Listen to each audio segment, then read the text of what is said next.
So, like, just tell me, because I know that you still identify as a Christian. Yes. How do you reconcile your gift and how you serve with people who say, but that's witchcraft, but that's sorcery, but that's like necromancy, and all the different... So I'm going to go to witchcraft real fast. So when it comes to like, well, what is, when people have questions, like even this girl, I'm going to go back to what I said to her. Because right. When she asked me, do you think your gifts come from God? And I said, well, that depends on, first of all, are we in agreement on what God is? Mm-hmm. And then I talked about the energy. And I talked about how I believe Jesus was sent here to prove God exists, that the energy is real. Mm-hmm. It's everywhere. I believe when we die, it's like this beautiful peace and it's like just surrender and you feel so connected. And I said to her, with all due respect, I don't actually give a what you think about me, what your judgment is. And she was like, and I said, here's why. I am so clear about who I am now, what I am, like what my gifts, why I'm here. Like what is at least a big chunk of what I'm here to do. That, and I don't question it. And I don't believe God would have given me any gifts that I wasn't going to be able to utilize for the good. I'm Krystal Arthur, and I'm your host for the Divine Desire podcast. This podcast is to gift you the sexy, spiritual, sovereign, and specific wisdom to help you find and follow your desire into the magical relationships, business, and life that serves the world and excites your soul. I have been studying and coaching in spirituality, wellness, business, and desire professionally for nearly 15 years. I've been on a journey from being a pastor's wife, mother, and seminary student riddled with depression and anxiety with a toxic marriage, to training in holistic health, hypnotherapy, practicing a tantric approach to sex, love, and relationships, having 5 kids, and a sexy, sovereign, and sacred union of 11 years. I've searched heaven and hell to discover the wellness, woo, and taboo paths and practitioners to help us remember the wholeness and truth, goodness, and beauty within. And I can't wait to share them with you. Do you have a divine desire to heal and reclaim your relationship with yourself, your power, purpose, pleasure, prosperity, and your partner? Do you have an inner knowing of a calling, but fear holding you back from honoring the truest part of yourself? What lights you up? You're in the right place. Some guests may stretch or challenge you. Some guests will help unlock your next level of evolution. My intention is that every conversation is a catalyst to you owning yourself and manifesting your truest desires. This is the space to remind us we are infinite and our desires are the roadmap to our dreams. Here you'll find the inspiration and implementation to go from doing your inner work to being and sharing the work of art that you are. Hi, I am so glad that you are joining us today. I am here with Sarah Kay. Sarah is, she's a new friend of mine. I just met her last year around Halloween time. I found her on Facebook and saw that she was hosting something at her home and messaged her and asked if I could come. She said yes, and what stood out to me, so Sarah Kay is a psychic medium, and what stood out to me when I was in her home was the other women that were present and how they held her in their hearts. Like, everyone had something really beautiful to say about her without me even like asking. And it was really like, it was something to see.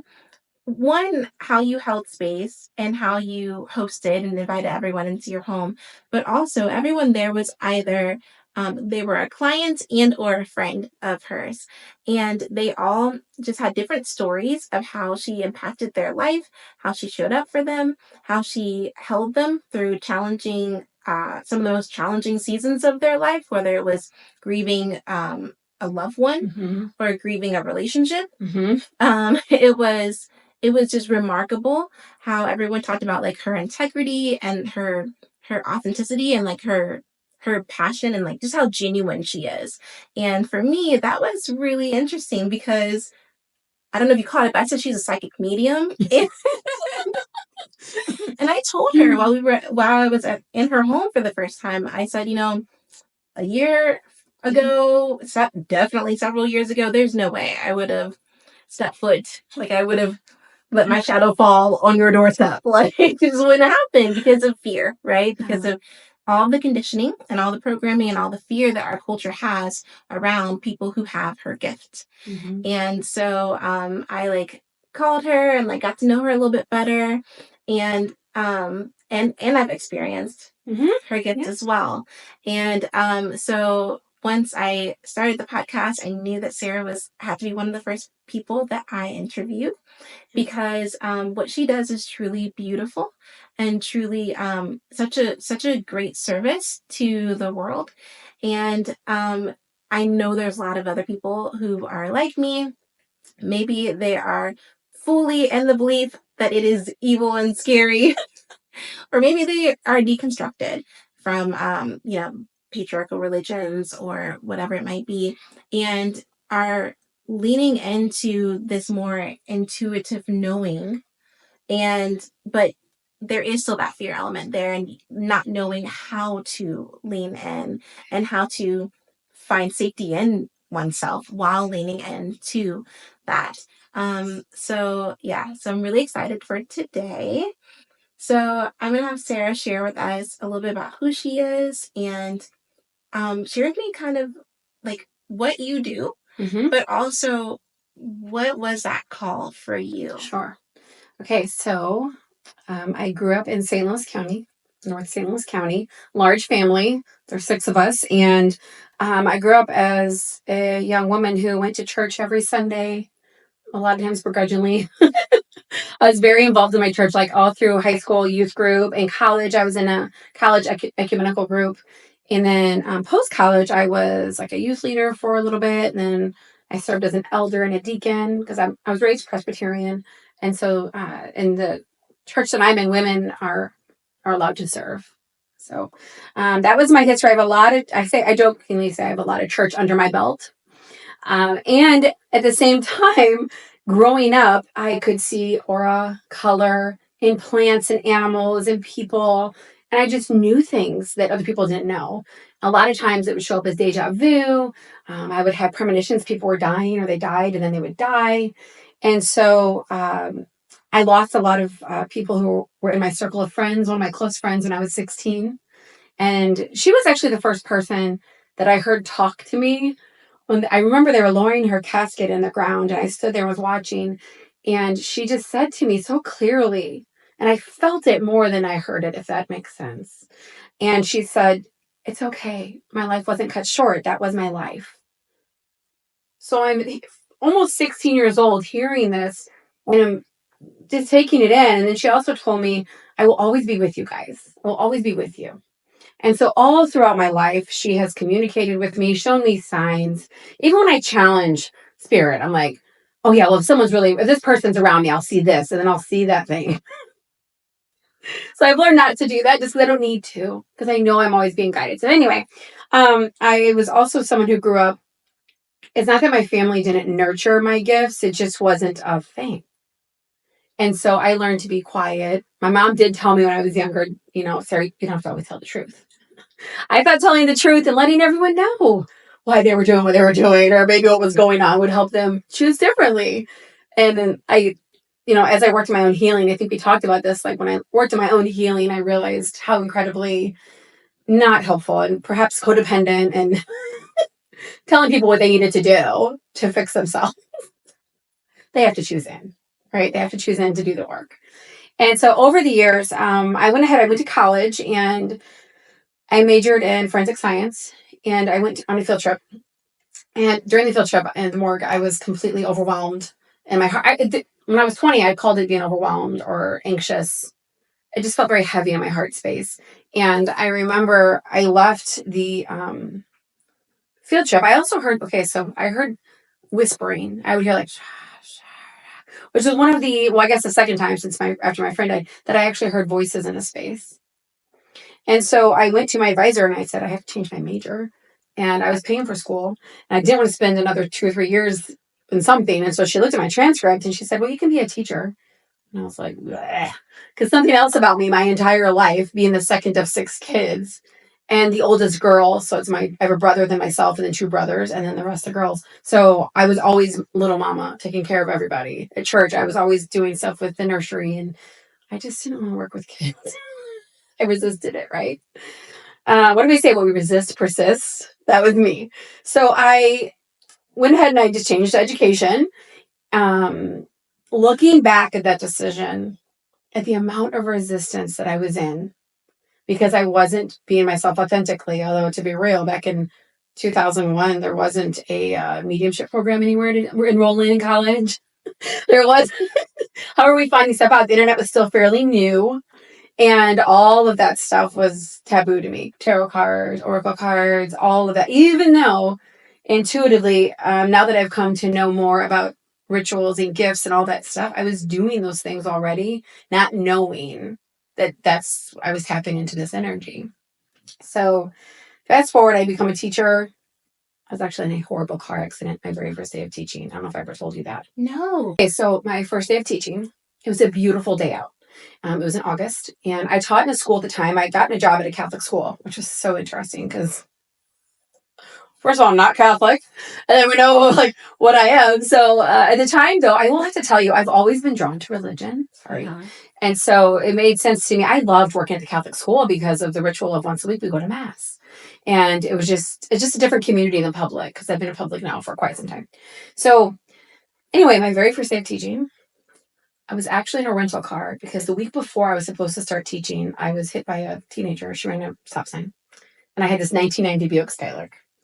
So I ended up getting this rental car. Well, I couldn't open my door. So I had to go get it fixed. Although looking back, I probably went, if it had been a different door, I wouldn't have done it. I'm like, whatever. But I had to get it fixed. So my car was in the shop and I had this Cavalier.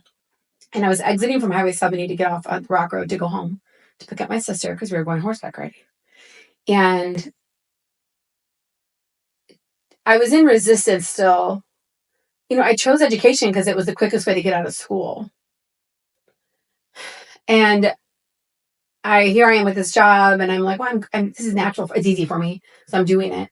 And this van, in front of me was a truck, and then in front of him was a van, and it was right at the curve of the highway on 70, and I was getting off on the Rock Road, and I saw it rock with no brake lights, and then I heard my dad's voice, who's living, by the way. He taught me how to drive, though.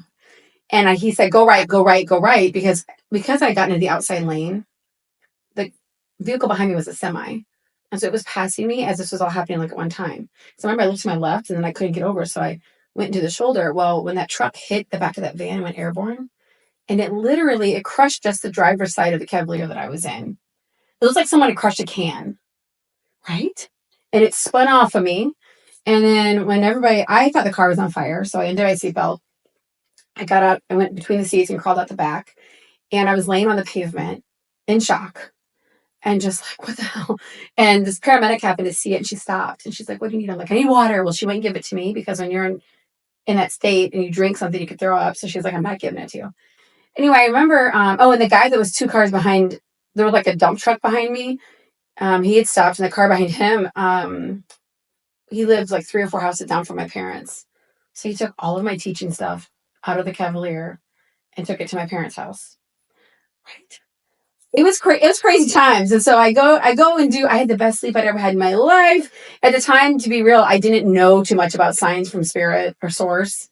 So I just thought a series of unfortunate events, right? I'm in first day of teaching, I'm in this horrible car accident. I did not have full coverage on this car. I was 22. Enterprise wanted me to pay for the car. And I thought, well, what are you going to sue me? I don't own a house. I've got 5 figures in student debt and I make $875 a month. What do you want from me? So they finally settled, I think, for like $2,000 just out of, however, the whole thing was a mess. And I'm going to tell you what, I had so much resentment. The man that caused the accident did not have insurance. The guy in the truck went after my insurance to pay for it. And it took me years and years to release that. And I remember burning the file and the pictures because the paramedics took a picture of the accident, which was great. It helped my case because you could see the cop wrote it, the state trooper wrote it as like a rear-ended the truck. And I'm like, no, this is a top-down collision. And because the paramedics taken 2 or 3 Polaroids, put them in my pocket on my way to the hospital. What? And so I had that as evidence that this was not a rear-end collision. However, looking back, now that I understand how energy works in the universe, I'm like, that accident, I believe. Like, this gives me goosebumps on my toes, which is my sign from source. I believe that was the universe saying, no, this isn't your path. This is not your path. And me being I am into the zodiac and human design. I am a Cancer sun. I'm a Virgo rising. And I thought, well, no, I'm doing this. I'm a go and doer. So I was like, oh, I'm going to do this teaching thing and I'm going to keep plowing through it. I went from that school. It actually closed eventually because it was a consolidated school. Taught at Hazelwood East for two years, I think. And then went from there to another Catholic school, ironically. I told my husband I would not teach unless it was just science or art. And I got called that summer. I quit teaching to teach science at a Catholic school. I had not applied. I had not reapplied because you have to update your resumes online. I had not done any of this stuff. And so I'm like, well, that's weird. So I took the job. It was the end of July. They needed a teacher. Taught there for 2 years. Again, I found myself in the space. I wasn't happy. I loved working with the kids. I wasn't happy. Went through that whole process. Again, I'm done teaching. Unless it's just gifted or something. I'm not even certified in gifted. Got a call in August to teach at a gifted magnet school. They paid for my certification. So this is my journey through teaching, right? It just gets weird. My next job I got where I was teaching, same thing. I spoke it, didn't really tell anyone, but my husband and a few friends, and then I get this asked to change districts. And it literally was the job that I said I wanted in education. And I did that until, COVID hit. And during that time, I had some pretty horrific things happen in the classroom. And leading up to that, though, I'm going to back up to when my gifts came into play. So I was in education. You get a pay raise if you keep furthering your education. And I was going to get my doctorate because I thought, I could be a director of a gifted program and really work with helping gifted kids get the help they need in public schools and pass legislation. I was going to save the world. And so I applied to get my doctorate and was getting ready to start that. And I had a dream. And the dream, this woman said, go to Mystic. And I had no idea. This is 12 or 13 years ago. I had never been to a psychic or a medium. And I Googled and Mystic Valley popped up on my phone. So I had just taken a class and it was by the author Michael Singer. The Surrender Project, I believe is the name of the book. Yeah, I think that was his first one or the first popular one. His Untethered Soul is the other one. The one that I've read. Yeah. So the whole class was about saying yes to source, God, universe, spirit, whatever you want to call this consciousness, this energy. And so when I had the dream, a few things. One is I don't remember my dreams very often. I can remember the feelings and sometimes who's in them, but not specifics. Two, the woman's voice I heard in the dream actually went to my church. And the first time I'm in the pew collecting the attendance papers or whatever, that you would collect in the church. And my head is down and I feel this home. And I look and I see this older woman. She's dressed in like all this turquoise and these different crystals. And she just has this beautiful mama earth, like mother earth energy to her. And I don't remember ever seeing her before. So we have coffee hour after church. So I'm like, is she going to coffee hour? I'm going to go talk to her. And I went and approached her. Her name was Ruth Williams. And she was intermittently coming to church just because of transportation issues. And she was older. However, she was the president, I think, at the time, or had served as the president of the St. Louis Astrological Society. Of course, right? So I was just fascinated by her and her stories. And in the dream, it was her voice that I heard. And I realized also I had not seen her at church in a long time. And so it was one of the very first times I ever had a dream, gave me a direction. Oh, and in the dream, this woman, it wasn't Ruth. Ruth's voice I heard, but the woman that handed me this bejeweled, it was covered in emeralds and diamonds and sapphires and rubies.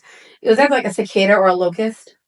Either way, an insect that is not one that we typically would invite into our space. Because they're huge and good. So that was given to me and I'm like, what am I supposed to do with this? Well, I did a few things after that dream. I looked up the spiritual meaning of the locust. Cicada, they're a little different type of insect, although I looked them up. And both mean an emergence, like a rebirth or coming out, like things culminating, coming together. And it only happens ever so often, which makes sense. We have that coming up Here we have, get ready. I think at the end of April we have they're emerging from the earth. I've not told my children. Don't tell them. When they start asking, what are these creatures? So I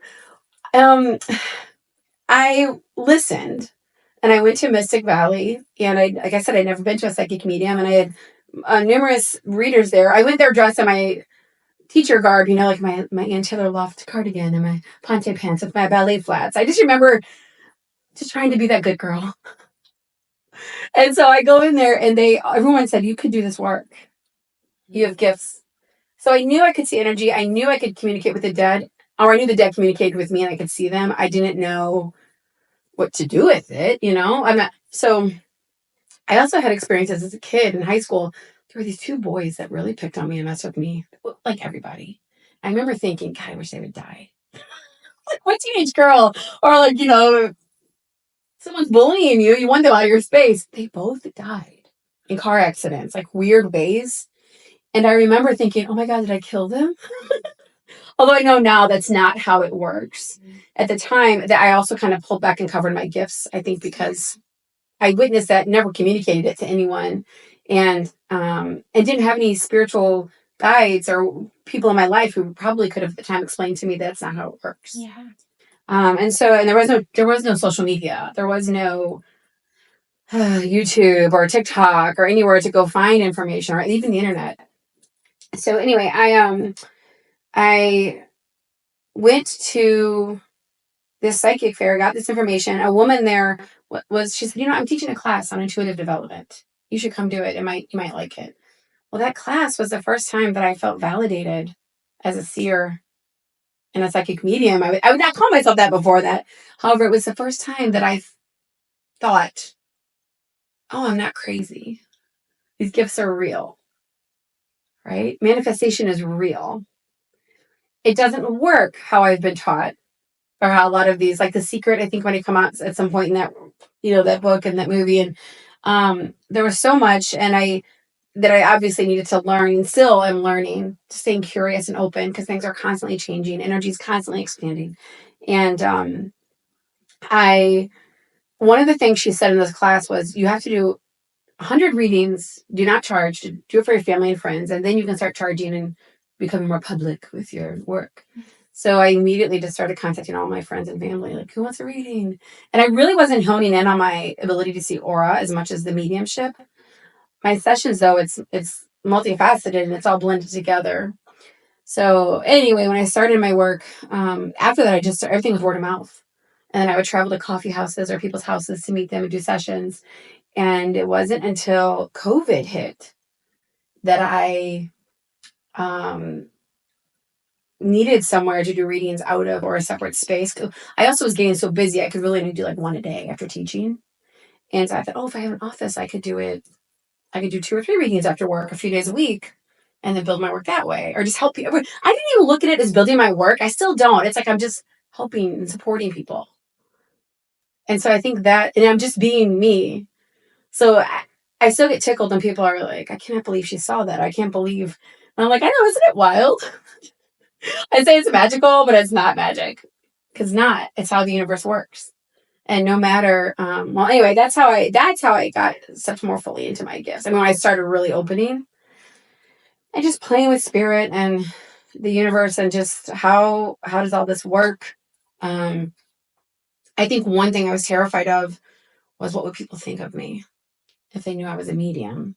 Because like you said, I got results for being a good girl growing up, being responsible, behaving, being responsible, being the second of 6 kids and the little mama. I had pretty much stayed in line. My brothers were boys. So I remember just attempting to be very well behaved, and I was headstrong. However, I stayed in line for the most part. I never got in trouble in school, as I don't think I did. I remember. I mean, I remember having detention when my whole class got detention, when that was a thing. I don't think they even do that in schools anymore. So, and then as I started opening up to my gifts more and more and more, I started my Instagram page, my St. Louis Medium. I have a TikTok page, although it's private. I have TikTok to watch TikToks, really. I haven't dove into the TikTok universe yet. And my students a few years ago found me on there.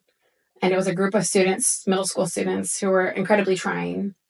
I would also say they was during COVID, so there were probably some dysregulation, some behaviors and things, and nobody knows what to do with these kids, right? We're like, we don't know how to help them. And during that time, during COVID, when all this stuff was happening, I was having such trouble with these students because I'd always been a teacher, for the most part, kids enjoyed. I have students who wrote essays about me in high school to get scholarships. And they said, oh, she encouraged me to be authentic and be myself. I have never had students turn on me and want me dead, basically. That was communicated to me. And I was assured it was just kids being kids. And that didn't settle well with me. I have friends who were teaching in schools where active murders took place. I'll say that. Murders took place. And I did not feel comfortable at all in that space. The district did very minimal stuff for me. So I'm like, well, what do these guys need? Like, oh, they need to learn some ways to self-regulate, ways to connect, ways to embody stuff that's going on. So I got certified in trauma-informed yoga, and then as a social emotional learning facilitator. And when I approached my district about it, they're like, oh, no. Are you a social worker or a counselor? I'm like, no. But they're not doing that work. You know why they're not doing that work? Because I don't have time. The district was not interested at all in any of those services for me. And then, even though the program I went through they use the Castle standards, which a lot of districts use around St. Louis. And so I was in this space of, well, if they don't want it, and I just had to tolerate these behaviors. It was so hard as a seer and an empath and a healer to watch these kids suffering and then to not be able to really help them. And also like hold them accountable and have, so it was just this mess. And then I believe the universe works in threes. And so 2 years ago is when my life was threatened and very little done about it. And I know it seems like maybe heavy to talk about, but when it's a student in public schools, I don't know what the private schools do. In public schools, if a student threatens their own life, there's a whole file that has to be filled out on that child, whole evaluation. But if a child threatens the life of school personnel or another student, it's case by case, and each administrator gets to choose what needs to be done. Mm-hmm. And so if that isn't an environment to create incredibly an unsafe feeling for the people who are being threatened, I don't know what is. I'm like, what are we doing here? And so I hold the intention that someday our government's going to pass legislation, probably, that is saying if a student threatens the life of school personnel or other students, or even harm to the school itself, there needs to be a file that's filled out, which includes evaluations, some interventions, restorative communications.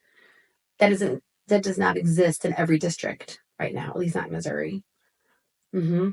So at the same time, so I'm as the teacher going into a classroom, we are expected to regulate our own nervous systems and do all those things. It's incredibly hard when you're going into that space and these people basically want you gone. Mm-hmm. On top of that, when they found me on Instagram or TikTok, one of them,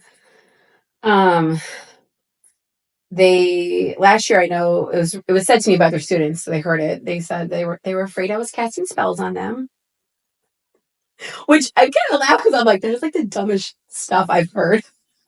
You can talk how you want to. It's the dumbest shit I've heard because it's so stereotypical of people that don't understand what a psychic medium is. And spells and all that stuff. And just like, what? So it really... Like you were on Witch Talk and then you found me. And you just merged all that together and decided. And I'm going to use my energy to cast spells on middle schoolers. I can't. I was like, what? So that, and then, so these other students were telling me about it. But I thought, well, that tracks with those children, with your peers. And then, and that girl, something interesting about her, in 6th grade, she was being pretty nasty. She was in that same group of kids. And I remember she came to school after I called home. And she said, I'm really sorry. And I stopped in the hallway and I turned around and I said, you're not sorry. Because you've said this to me before and you've continued the behavior. Mm-hmm. We will revisit this conversation when I've seen a change in how you show up and how you be in my room. I talked to them about you're responsible for the energy you bring into the space, what we're creating here. And because I think by middle school, they can grasp that. It's not just this abstract. Mm-hmm. So anyway, she said to me in 8th grade, and even now as in high school, she emails me, thank you so much for saying that. I realized how I was being. I realized how destructive it was, even though you were the adult in the space. And you were right. I was apologizing too because my dad said I had to. So she came back and said thank you. And she also stopped hanging out with that group of friends. Yeah. And that, she said, was probably one of the best things for her, as far as her having a different outlook on just life in general. That is so hard to do in middle school, high school. So hard. So hard. I do believe they could at least be leaning towards more. There's just so much going on right now that it's like the system itself is overwhelmed, and there's not the services to teach, like I said, the mindfulness. And teachers don't have training in personal development and egoical, like how to shed your ego when you're in the space and how to get away from judgment. Mm-hmm. Not that they have to, and at the same time, it's like, because something that I went through in my head, I've done a lot of personal development and just spiritual work, was, well, how am I? It's not the school system's job to make me feel safe. So I have to own that and be like, well, where am I not showing up for myself fully?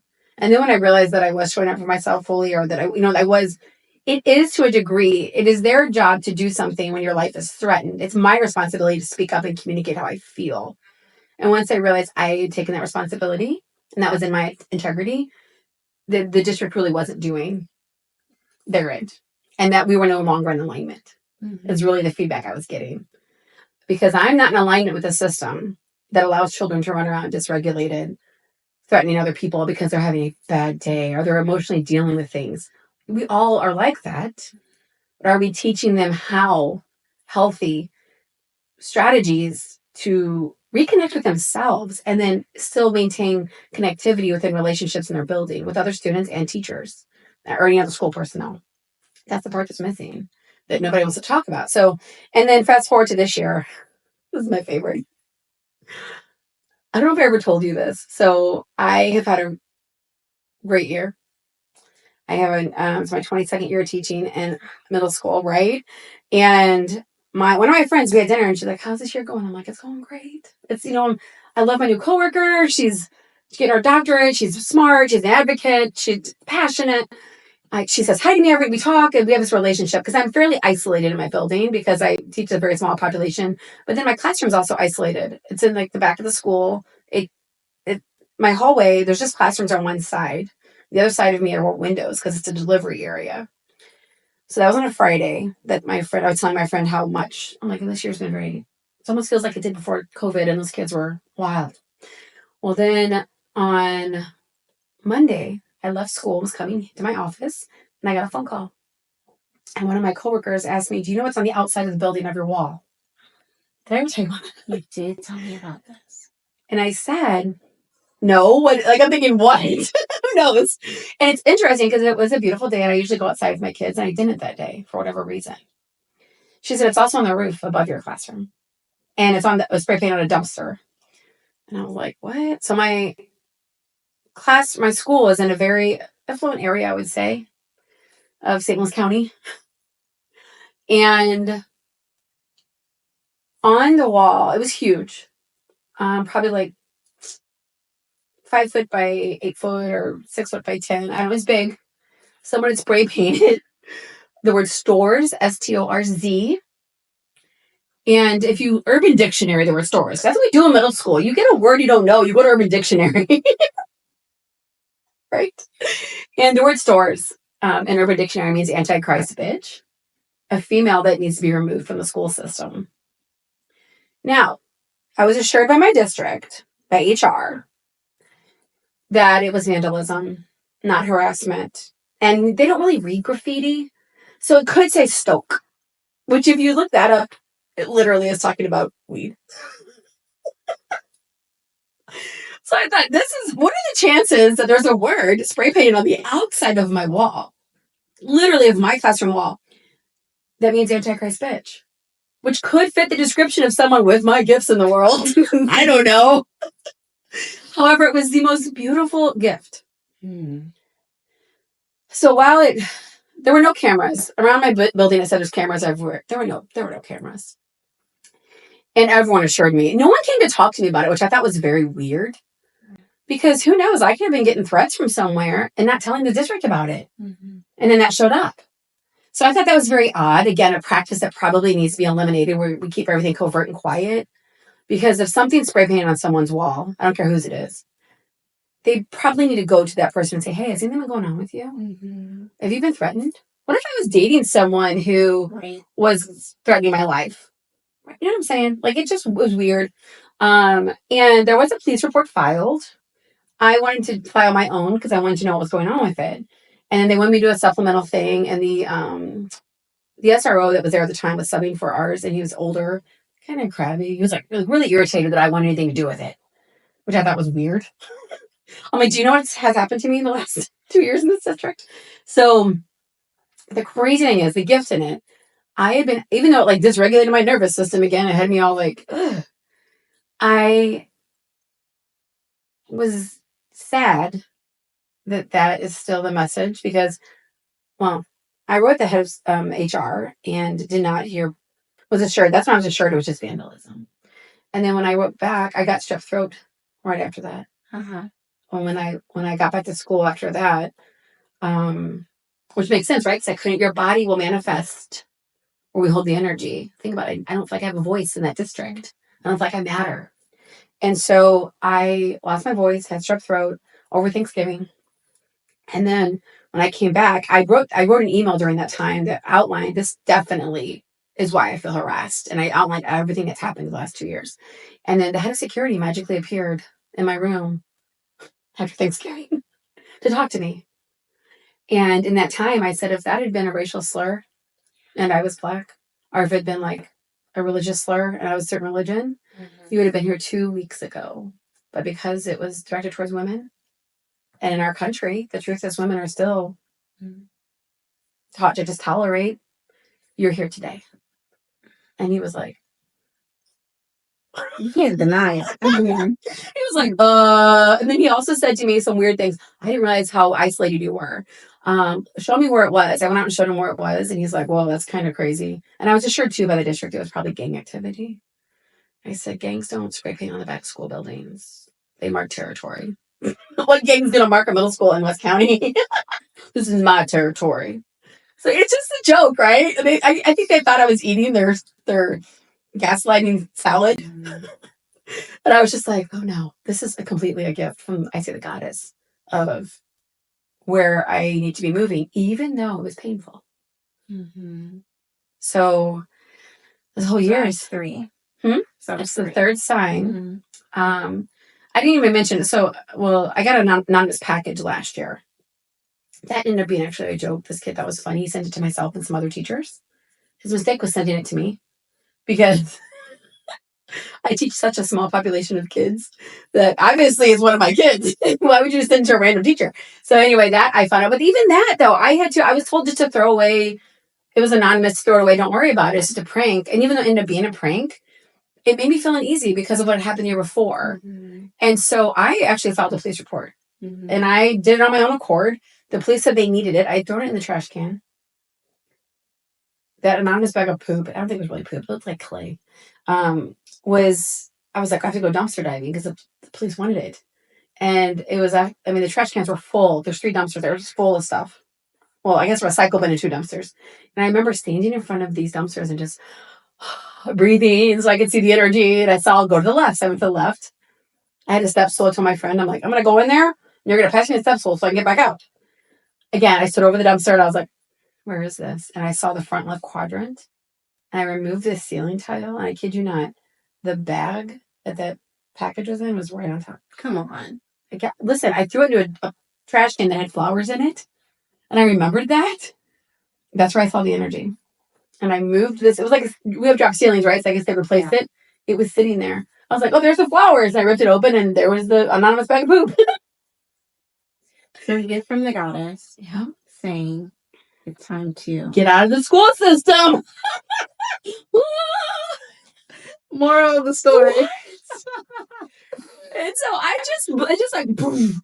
A side note. So, okay, the fire thing, something was passed in Missouri. They're so concerned about fires in schools and kids being safe. They have done all these things. We have numbers now, like on the hallway, so that you can see it during a fire. And which I say it so facetious and like, bleh, because we're so focused on these. I don't remember there ever being a fire in any school. Do you remember it being announced or a mass fires and people dying? Driving to school, seeing everybody walk up the hill upside down, being like, bomb threat day, let's go to McDonald's. Right. Or, I don't know, someone started a shooting. I mean, right? That's the thing. Is so many days, and that was, I'm in now. But it was like 15 years ago. I mean, it was like a long time, and it's not gotten better. These people operate, so what is it called? Like the wool over the eyes? Yeah. Like they're still not admitting. And I get it to a degree, and I'm also like, no, we have to have real conversation. Yeah. Because I think when a student threatens the life of the school, a school personnel, or other student, they've lost their rights under FERPA, which is the whole like it's basically FERPA is like a law that protects information about personal information being released. Mm-hmm. That's crazy because we're in this system where a few things. Number one, we're supposed to be empathetic and meeting their needs, but yet we don't have to tell you their needs. Mm-hmm. You got to figure it out though. And then two, when my life is threatened or another student's life is threatened, at that point, the rights have to go somewhere. And it's like, no, we need to communicate. This is what we've done. You used to do that with drugs. They used to be like, we heard that you might have weed in your locker, so we're going to open up your locker. And people would be like, that's my private space. Right? But they would get into it, yes. They would get into the locker. If you're ready to heal your relationship with yourself and your partner, deepen your impact in the wellness or spiritual space, and reclaim your power and pleasure, you'll want to join our online community and newsletter. Newsletter sounds boring, but it's totally free and will ensure you don't miss a single transmission. Likewise, the community is an additional free space to remind us our desires are the roadmap to our dreams. Our community and newsletter dive deep into the challenges of balancing intimacy, personal growth, and building a purpose-driven business.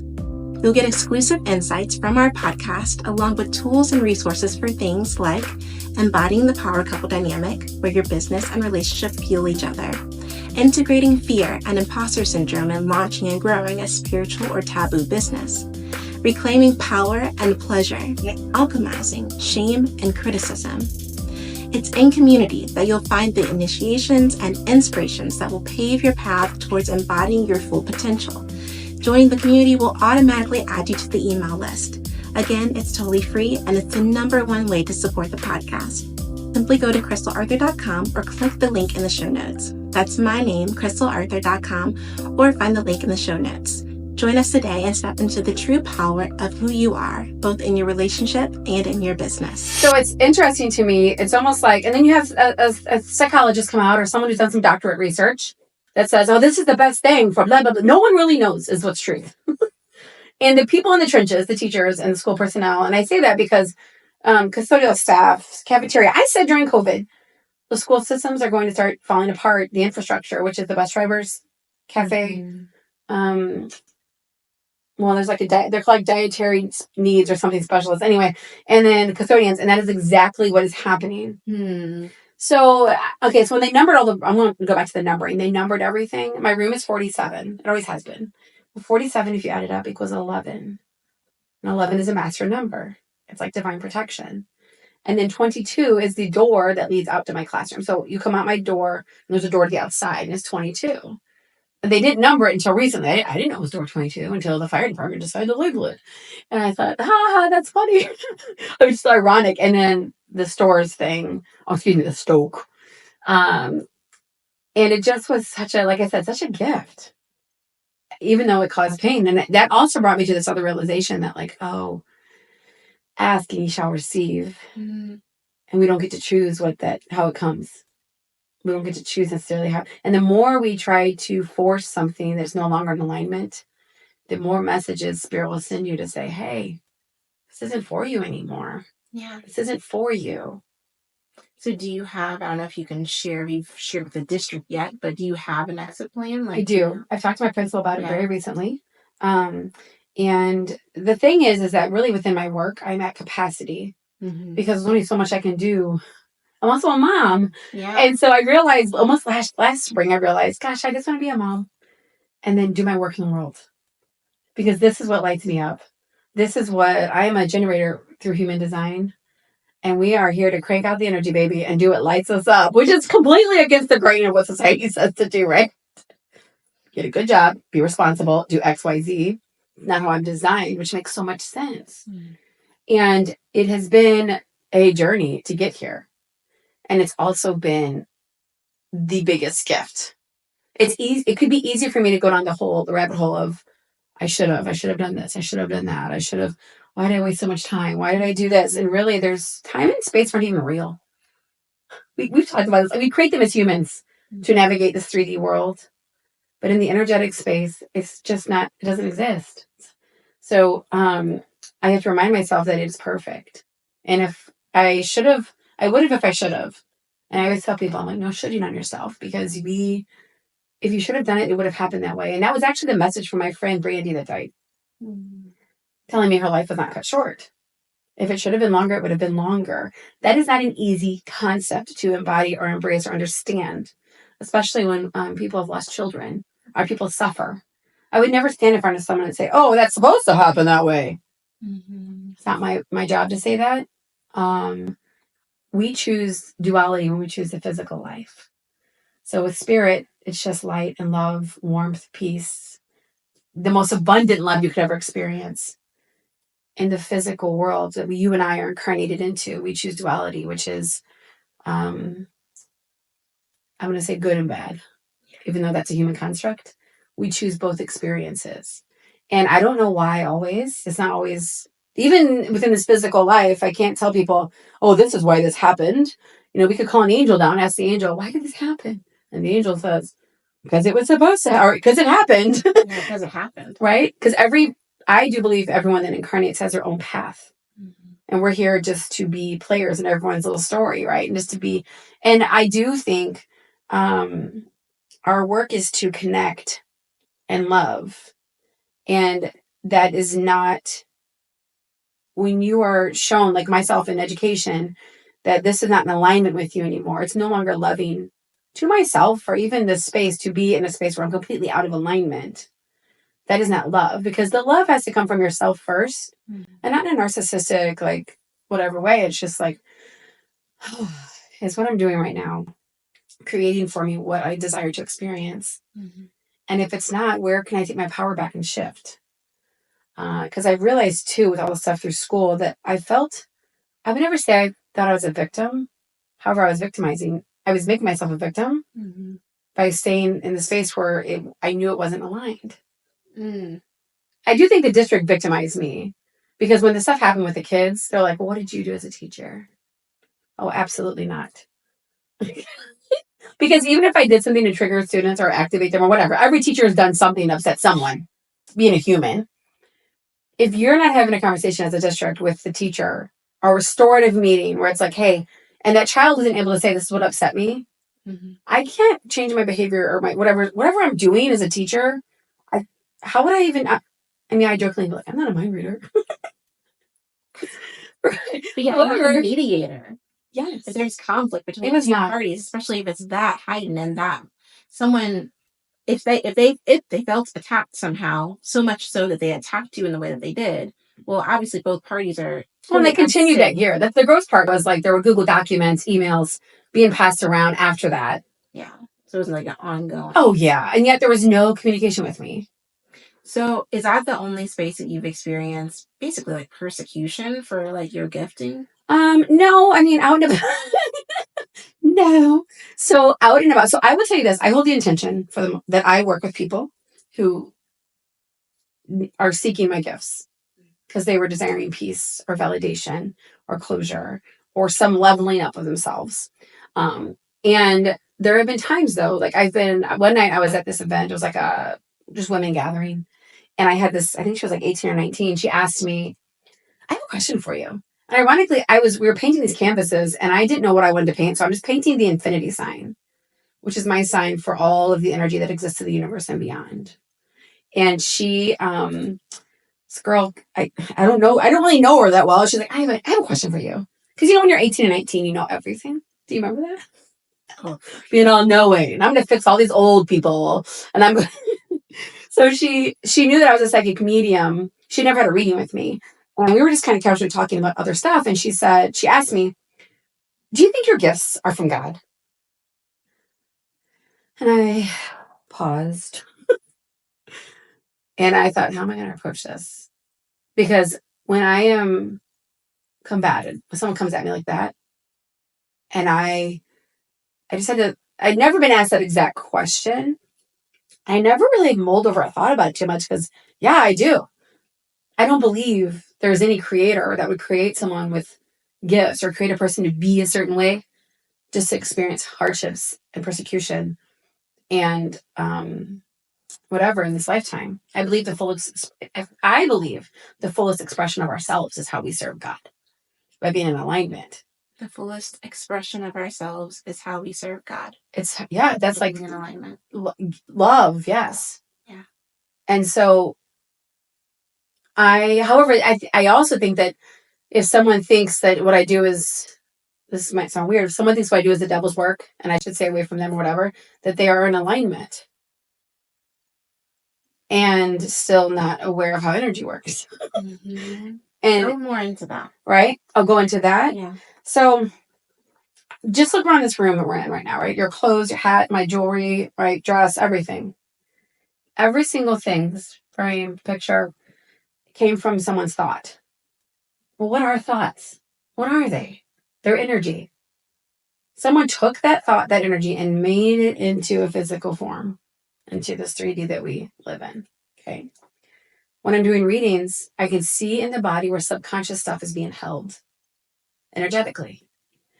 And unlike like an aura photograph where you go in and you see they take a picture and they hand you a card and it says, oh, if you see blue, it means this, yellow is this, orange is this. That's not how my gift works. My gift is I see the color, it depends on where it is in the body, and then other symbols and things I see with it. And so when I'm working with people, I'm like, this is energy works. It cannot be created or destroyed. That's a Newtonian law of physics. Our science system is based off of that. Now, I will say this. We're starting to get the technology. So Einstein didn't have the technology to... Same like Da Vinci didn't have a gas engine to lift his flying machines off the ground. Einstein didn't have the microscopes to explain how... I'm trying to botch this a little bit, but to explain... He called it the spooky theory. And it's... Have you heard of this? I think I read a book called Real Magic. Mm-hmm. I want to say that's why. So some physicists recently won a Nobel Prize because they were able to prove what the spooky theory actually is and what's happening. And they even went so far to say like that the model of an atom that we've seen, we grew up knowing the nucleus with the protons and neutrons moving around it, is not actually how they move. Right. They move more in like a netting, I would say. I think it's the best way to... I guess I may be botching this. I don't know. But so we're getting... Science is starting to catch up with this technology to prove why does energy work? How does it work?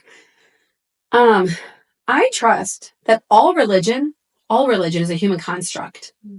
The word God is the sound people made thousands of years ago to describe the energy. The reason all religion is a human construct, spirit had to come through a human and it had to be transcribed or spoken. So that to me is like a duh. And that's why we have so many religions in our world. And it's always, since I was very small, I never understood. And while I could do all the research in religion, I took a lot of religion classes in college. And I, even at one point, considered seminary. I'm like, well, that might be kind of fun. I would love to help teens and college-age students. Because I loved my experience of all that with my campus minister. Loved all of that. And I thought that'd be fun to do. So I always thought, though, like, why do people want to...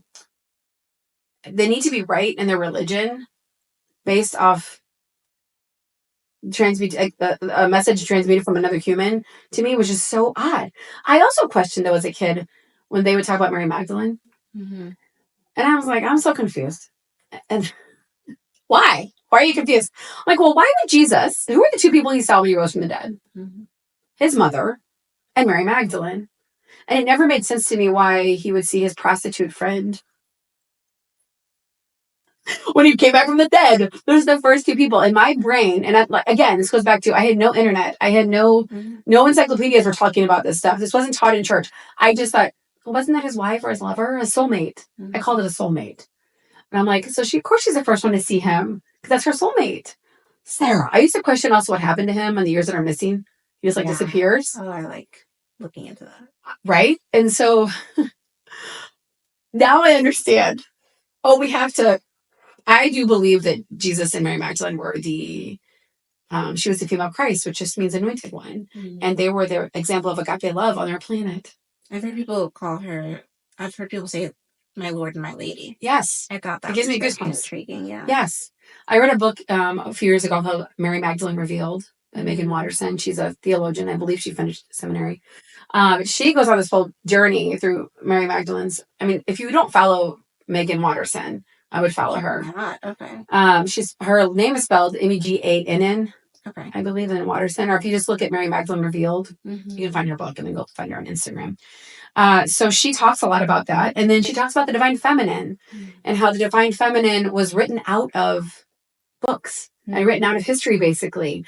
And she talks about, you think of these symbols that people are afraid of nowadays. They're symbols of the divine feminine or things that we chastise or say, oh my God, that's sinful or that's dirty. It's literally the stuff that described feminine energy thousands of years ago. Give us examples of that. Okay, the snake.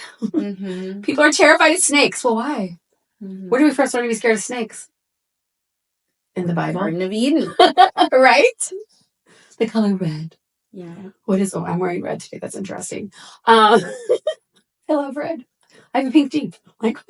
So it's these symbols of that, or your period. I didn't even get started on a period, how it's something to be, so many girls are ashamed of their period. Yeah. And so many women are not taught about their period and how important it is. It's hidden, dirty. It's one of these oh my God. And I think women are starting to wake up and recognize that, girls actually need to be supported in this. It's not anything to be ashamed of. And not every person's had that experience, but at least in the United States, that has been all of that. I mean, think about women in general. Cover up. Be modest. Yeah. Female sexuality. Yes. And it's not that you have to go out and have your boobs hanging out and your booty and everything. Because this is something else, too. You could. Well, I talked about this. So I have a son. And something that's so interesting to me, because we're not talking about it yet, it's starting to happen. But we want to say female autonomy. You should be able to express yourself no matter what and not have boys lusting after you. That is not how they're designed. But that's not even the issue. The issue is that if you have a grown woman looking so sexy and beautiful and going out, she can own that power and keep men at bay. For the most part. You know what I'm saying? She's being smart. She's not walking on the street by herself. Not that that's even okay either. I'm just saying, there's a different vibe when you have a woman who's embodied, looking beautiful and sexy. She might have some cleavage. And a girl who's 14. Right. And that's what we're not talking about. Yeah. How to hold that space and that energy for yourself. It's sloppy femininity. When you're 14, 13, 17, 19, 20, and not understanding. So I have deep respect for both sides of it. The whole regard for I don't need to show my cleavage or this. I regard my modesty. And also being able to walk around without a bra. Whatever. But look at all the ways women have been told, you don't matter. Right. You don't deserve to be protected. You don't really, it's, I even go back to Roe versus Wade, which I know is also people don't talk about it. It's I remember I used to hate those respect life signs because I've never met one human who was shamed into change and making a choice, who was shamed and guilted into making a choice from seeing pictures of dead fetuses. I've never met one person. And I would never want a person to make a choice from shame and guilt because that's not in alignment. And it's not even, the Bible talks about it's the love of God. It's 100%. And so, yeah, I that's always been so interesting to me how we can judge and try to use fear manipulation tactics because it's your belief instead of love and compassion. And people want to say, well, we do have to love and compassion. I'm you do? Because I know women who've gone to have abortions and gone to those places and there's people outside with signs telling them adoption's an option. Well, no shit, Sherlock. Do you think the woman in that position wants to go in and do what's happening? The desperation, I think, a lot. And are there people that use it for birth control? Maybe. I would say the majority probably don't. And so my thing is, though, too, is like, even if we go to the biblical terms, when does the Bible say life starts? When is it? Do you know? The Bible doesn't say. Oh, yeah. Okay.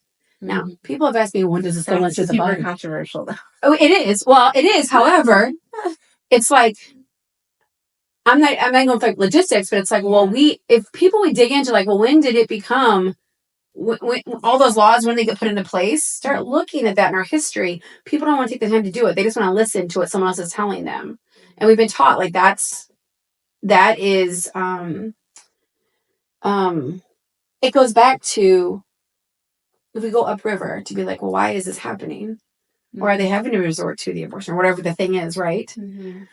So it's just, because now we have situations in Missouri, at least, where if you are pregnant and this baby is not viable pregnancy, but if you carry it to the end, it could potentially kill you as a woman. The law does not allow you to go take care of that healthfully. Yeah, you have to leave. There's a lot of... But people think that, oh, no, if it's starting in the mother, she can get... No, she cannot. So there's also so even the people that voted to have that are in favor of pro-life, and they don't realize that that's actually... I know women now who are going through this and have had to go to other states to get the health care they needed because they couldn't get... It's just so sad to me because I'm like, that is not supporting even the grief that comes with that. Right. So anyway, blah, blah, blah, I digress. But so I don't know when we incarnate. On that, just like you said, following upstream, do that. I'd love for you to do that with kind of the same thing, right? There's fear and judgment and even hatred towards that decision. Yes. Right? Can you follow upstream? Where does the fear and judgment of your gift come from? Because I think people point to the Bible, but people don't really understand the difference, I guess, between... So how am I trying to put this? My understanding is what the Bible once said and what it says now. And I know oftentimes people go to like the Witch of Endor and how she conjured up Solomon, I think it was. And so like, just tell me, because I know that you still identify as a Christian. Yes. How do you reconcile your gift and how you serve with people who say, but that's witchcraft, but that's sorcery, but that's necromancy, and all the different... So I'm going to go to witchcraft real fast. Because I was laughing when I saw this. One of my friends sent it to me. And she asked me, so do we want to talk now or later about how Easter comes after the first full moon and the spring equinox? Right? Like, what is all that? I don't know the order of them. However, I was like, well, you want to talk about it? So when it comes to like, well, when people have questions, like even this girl, I'm going to go back to what I said here because I'm already on the rabbit hole. Pretty sure I'm ADD. Anyway, when she asked me, do you think your gifts come from God? And I said, well, that depends on, first of all, are we in agreement on what God is? And then I talked about the energy. And I talked about how I believe Jesus was sent here to prove God exists, that the energy is real. His letter to the Corinthians was because they were acting fools. People read that at their weddings. Love is patient. Love is kind. And I'm like, are we clear why he said that to them? It wasn't at a wedding. Anyway, so I went on to talk to her about the energy. And I said, I believe this energy is omnipresent. It's everywhere. I believe when we die, it's like this beautiful peace and it's like just surrender and you feel so connected. And I said, I have a question for you though. She's like, what? I said, she was going at the time to a pretty big church. Like I call them mega churches. It's a big church, fairly contemporary. And I asked her, well, actually I said to her, with all due respect, I don't actually give a fuck what you think about me, what your judgment is. And she was like, and I said, here's why. I'm so clear about who I am now, what I am, like what my gifts, why I'm here. Like what is at least a big chunk of why I'm here to do. And I don't question it. And I don't believe God would have given me any gifts that I wasn't going to be able to utilize for the good of people and help raise their vibration and connect them back to their own source energy and to God, like all the things, right? And I said, so I don't question me at all. And so I do not care what you think. And it's not from an apathetic space that I'm afraid of you and I'm afraid of being judged by you. It's from I'm so clear on my alignment and why I'm here.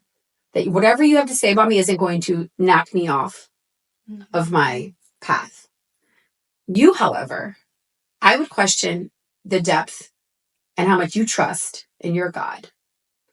Because you, if you really had clear, like if you really had deep trust and belief and trust in this God, why would you question me? I would need people like me wouldn't matter to you. You'd be like, oh, that lady thinks she's a medium. That's not even real. You know, it's like, or if she thought it was real and I was the devil, wouldn't she trust her God to take care of her? And so she was like, what? I've always found, I'm not always, of late, I found that very interesting. Why was I so afraid? Why was I so afraid of evil and darkness and a demon's gonna, if I make one false step, one misstep, then the devil's gonna get a foothold, or I'm opening up a door to the devil. Yes. Or all these demons, and it's just like, it really, that kind of doctrinal belief to me makes there be this other power. It turns like the devil or Satan to another god. To another 100%. Because God is greater than the devil. So like that's never made, like, okay, I cannot say it's never made sense to me. It's not made sense to me since I kind of, my eyes have opened to that. Yes. Like, why was I so, and even now sometimes I'm like nervous or scared, and like, I'm like, but why? Yeah, why? It's because it's an unknown. There's no way for me to scientifically describe, other than my infinity and being like, that's the energy, all the energy of the earth or the universe and beyond, and it runs through us. We can never separate from us. So it's interesting. My sister and I had a very interesting conversation in Florida, and it went along the lines of, she asked me, sorry, I'm watching this like bluebird up there. Bluebirds are one of my signs from source. That like everything is, it's my grandmother, however, my mom's mother. And it's also like, hey, yes, everything's, you're being protected, guided, divine. So that's cool. I just don't want to forget to say that I also love how you call them source sessions. Oh, yeah. Like, it just keeps it, like, just really brings it home. Like, this is what this is. Yes. Yeah. I love that. Thank you. So, anyway, my sister asked me if I believe God. We were at the beach and the ocean. It was beautiful. And she's like, so we were just having a casual conversation. She's like, so do you believe that God is like out, like there's a God and like he's protecting us? Or I said, no, I believe God is in everything in this planet. It comes from nature. I believe it's omnipresent. It's his force energy. It's love. We're never separate. I think our ego and our social conditioning separates us from that energy. I don't believe there's any way to separate. We are that energy. If you look at our bodies under microscopes, you can see the energy. It looks like the solar system. Something clicked for me whenever I thought, oh, it's arrogant to think that I could exist separate from God. That is the thing. Like, how could there be any life outside of life itself? Right? So, yes, 100%. Something clicked with me for that. Like, oh, before I had the perspective of, oh, to think that you are, that you are God, like, that's arrogant. Yes. Yeah. Like, it's like, no, like, I'm saying, like, I couldn't, God gives me life. Like, it is, God is life. Yeah. So, back to those respect life signs. I'm like, they do need to respect life. Yeah. But respecting life is not protesting and holding signs of dead fetuses on the street. It is honoring that everyone's on their life path and that they need as much love and support as they could possibly get. I haven't met one person, I joke about this, one mother at least. So everyone comes from mother, right?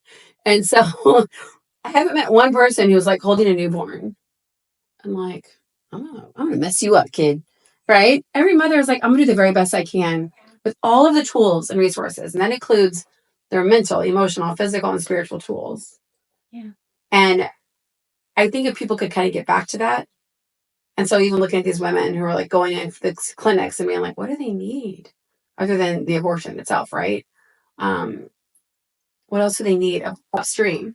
Where are the gaps in our society where we can be doing more, being more, and holding more of these women, so that they are making choices that really do support them overall? I mean, obviously there's some cases where the woman isn't in choice. She has no choice about what's happening to her.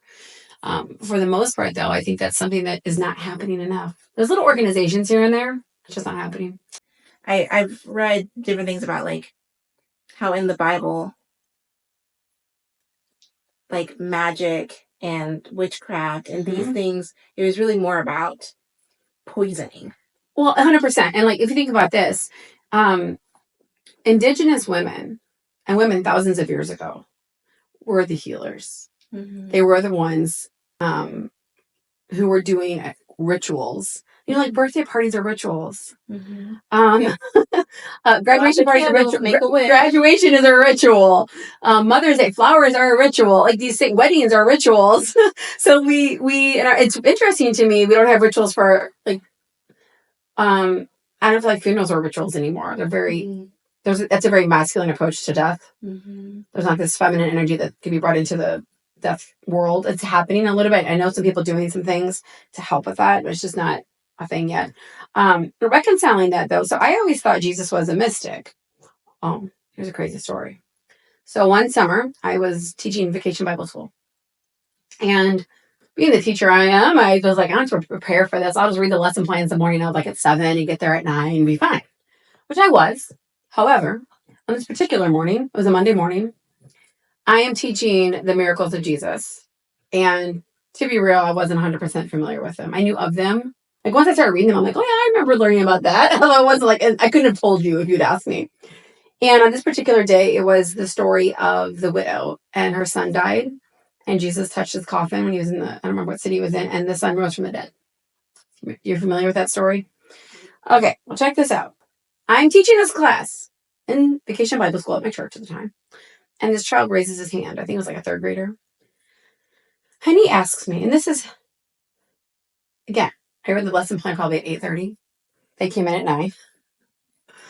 And he asked me, if Jesus could perform miracles, why didn't he save my mom and my brothers and my aunt and uncle? I know, right? And so I'm like, what? So all those family members were killed in a car accident the previous week, kind of by Six Flags. And I remember in that moment, just like taking a breath and pausing and thinking, this young man is asking a legit question here. Yeah. And I didn't at the time put together what was going on, that's his family was the one that had been killed. And no one told me in the church. And so he actually, I think, came as a friend with another child. They weren't members of the church, I don't believe. And I said, well, Jesus was sent to perform his miracles to prove he was the Son of God. And he performed those miracles. And because he did that, and now we know that heaven, is people have everlasting life, Jesus, all that, he cannot come back and do the miracles like that anymore. Because he did it. And so that's why your mom and your brothers, and that's why they're in heaven. And he was like, okay. Just like, let it go. And I only laughed because I was like, that was so heavy, right? And that moment, I was like, oh, yeah, Jesus, I believe Jesus was a mystic. And again, he did perform miracles and was here to do that to prove to the people on this planet who were being crazy at the time, at least his section of the planet, right? Because he wasn't everywhere, that this is real. This consciousness is real. This energy is real, and we need to respect it, and differently than how we're doing it right now. And so reconciling it, though, PCUSA, the branch of the church that I'm in, part of our upbringing is questioning our own faith. That's how we deepen it. And so I never, even though my church, people at church would say, well, don't quit your day job doing this work. They never were like, oh, she's really, not within the PCUSA. Now, had I been in PC, like Presbyterian Church, definitely would be like, that is the devil's work. I'm not buying the dead need to be rest in peace. I'm like, well, it does feel like peace because there's no resistance in that energy ever. Yeah. It's just an ever flowing abundant like river of love and light. There's no resistance because resistance is because we're in a human body. You brought up heaven earlier. And I talk about heaven that as a place we can be in now. Yeah, we can experience it. And I'm wondering, how does that work? Because, and also you mentioned one time I was asking you questions the first time around. Yeah. And you said, what did you say? I don't do seances. I would love for you to go into that just on this, because and I knew one of the kids that was in that accident, and that happened when I was like in middle school. Wow. And so like I loved your answer, and that's such hard. It's so hard because you, of course, want. I mean, I could tell you when I was a kid, I lost my friend Brandy at 16. My third grade teacher was killed in a car accident the day before Thanksgiving. And then, of course, the grandparents. I said it just because that was a natural progression. But then I had other kids that were like in my group of friends die all throughout up until college for about 6 years. Someone from a friend group was dying. So back up from like my sophomore year, go back to like high school. And I had a lot of death around me. And one of my friends one time said, or my acquaintance, she's like, well, you just know a lot of people. I'm like, no, I really don't know that. I guess I do, however, I don't. Yeah. Like, what are the chances your third grade teacher dies in a car accident? Probably not that many more people than other people growing up in this area. Like what? Yeah. So, I know for myself, when he asked that question, I was like, oh God, I totally feel you, dude. I feel you. I would do anything. It makes me teary-eyed to have another conversation with my friends that passed, or to say bye to my teacher in that way. And so, I mean, shoot, that's been a long time since I lost them. And if I could help people understand that when we do die, we don't separate from our loved ones. Imagine if our religions didn't teach separation and having to earn our way into some place that we just be this other state of its energy. We shed our physical body, we're in this non-physical place, and that, hey, these are the ways you can connect with your people and bring them into your life and feel connected to them. You can actually have, I would argue this, a stronger connection with people in the non-physical because they're with you all the time. Mm-hmm. They're not happening between loved ones. Let's say you have something going on, but then your sister is really sick with something, and you're like, she needs my mom. My mom has passed, and she needs my mom way more than I do. Mm-hmm. It's not how it works. Mm-hmm. They're not happening between the two of you. It's just ask for their receiving. I also trust, though, and I think this is just from the work that I've done, that whatever is happening is for the highest good for all. Yeah. And I'm part of that all. I think people forget that. And I have a different perspective. It's not, why is this happening to me? Why is this happening for me? Why is this happening for me? Even all that junk with teaching. Why is this happening for me? And it's my work to dig into that. If I want to figure out, like, where can I shift to have a different experience? Mm-hmm. And so, your question, though, like, what was it? I'm sorry. Like, what's the difference between a seance? A seance and talking to tapping into the energy is kind of how you differentiate it. And I don't have what's the differences that you're seeing there? Well, when people talk of a seance, a few things have to be backed up and scaffolded for this. So number one, they're believing that the dead is dead and that they're in heaven. Okay. And they're separate from us. Mm-hmm. They're completely separate. There's no way, or some people still believe in purgatory. Some religions still believe. So has to be a belief in them that there is, that they're separate from their loved ones. There's separation taking place. Number two, when I am opening to source and I'm saying, okay, what do you want to show me today? I bless and I ground the space. I always close my eyes before a session and I'm setting up the energetic space and calling in my own guides and my own people and animals to hold the space and bring in messages even before. And so a seance to me is something done by middle schoolers or by people who have the belief in separation, but to me can be dangerous in a way. Yeah. If you're doing this work and you don't believe you are spirit, or that you're not their spirit, but you're like working with even your person across from you, that they are in connection with you and they're in agreement, you're not holding a space that's sacred. And so for me, a seance, you're doing this with your friends, and we're gonna pull this stuff. There are some religions that believe you shouldn't have clothing items from people who've died; that those should be moved out of the house. So you're running into the belief systems too.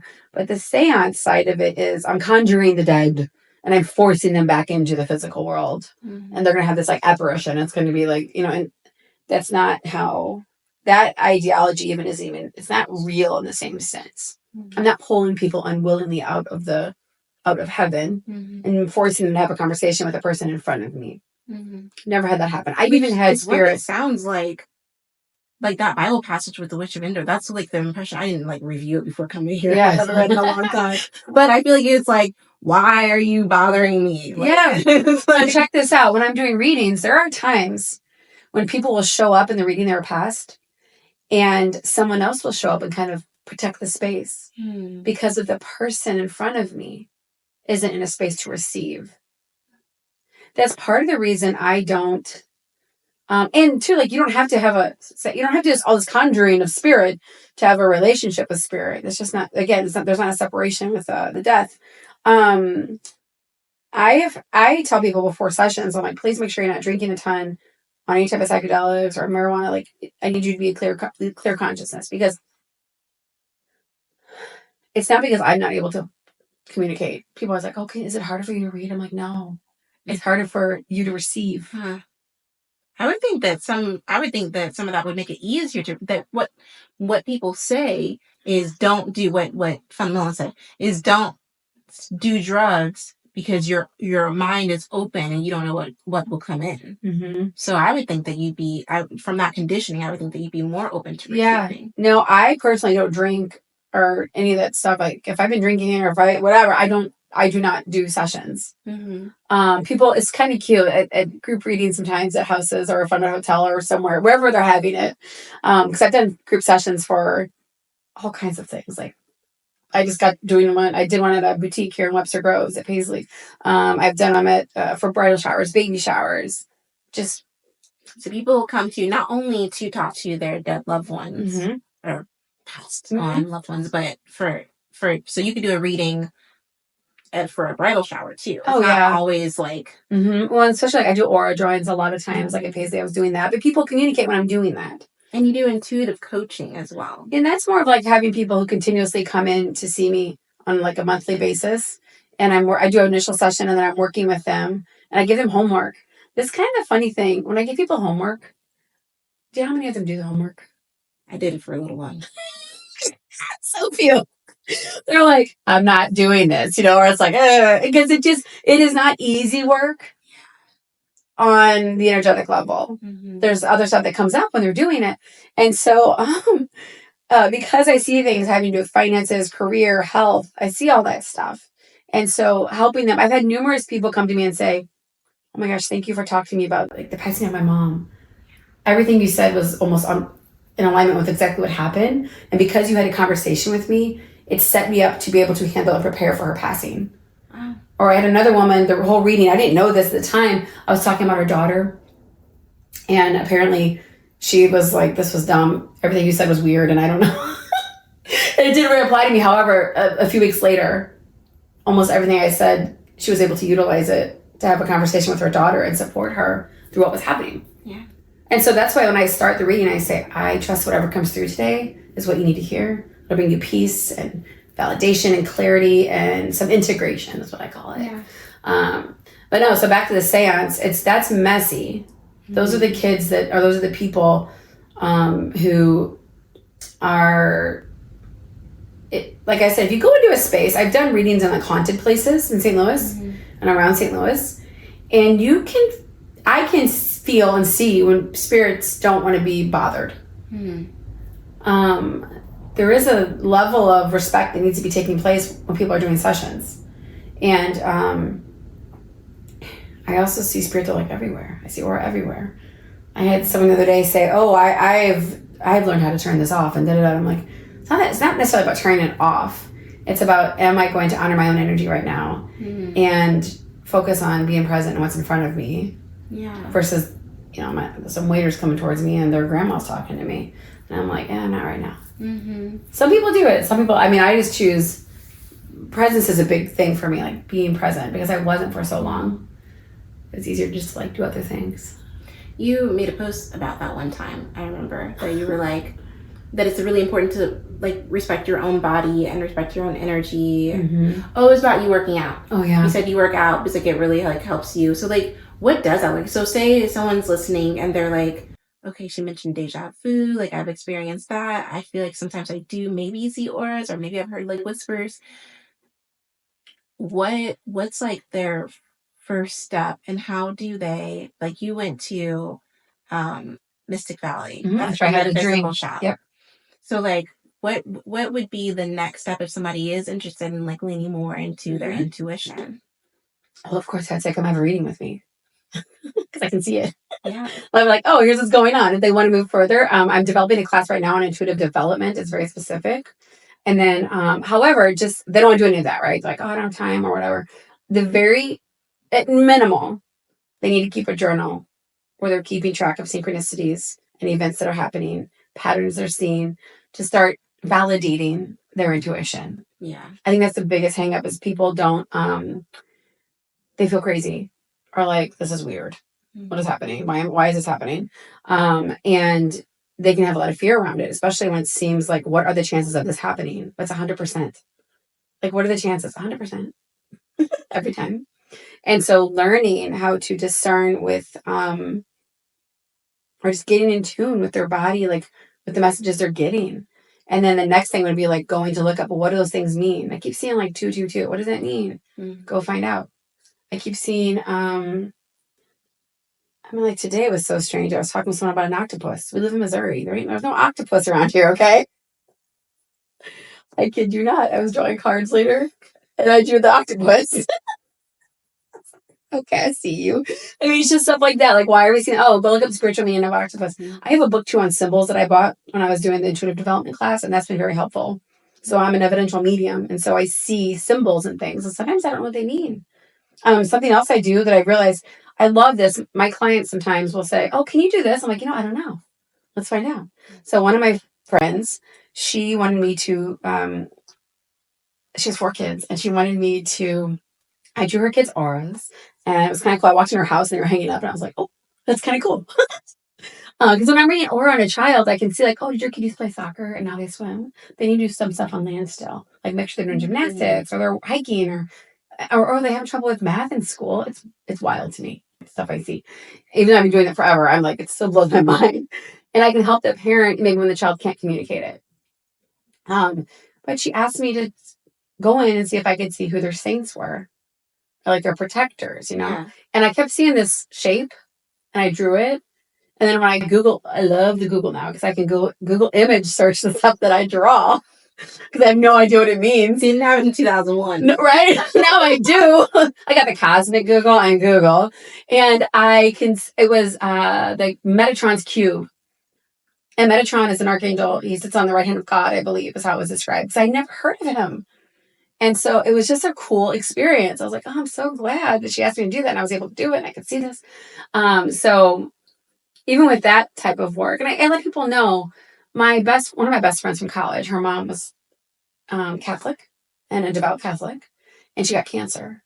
And in college, when I would come home from school, I would, I'd drop my roommate off or I'd be riding with her and we'd go to her house. And her mom and I would talk for hours around the kitchen table about when we hear footsteps in our house growing up, or like all of our experiences with spirit.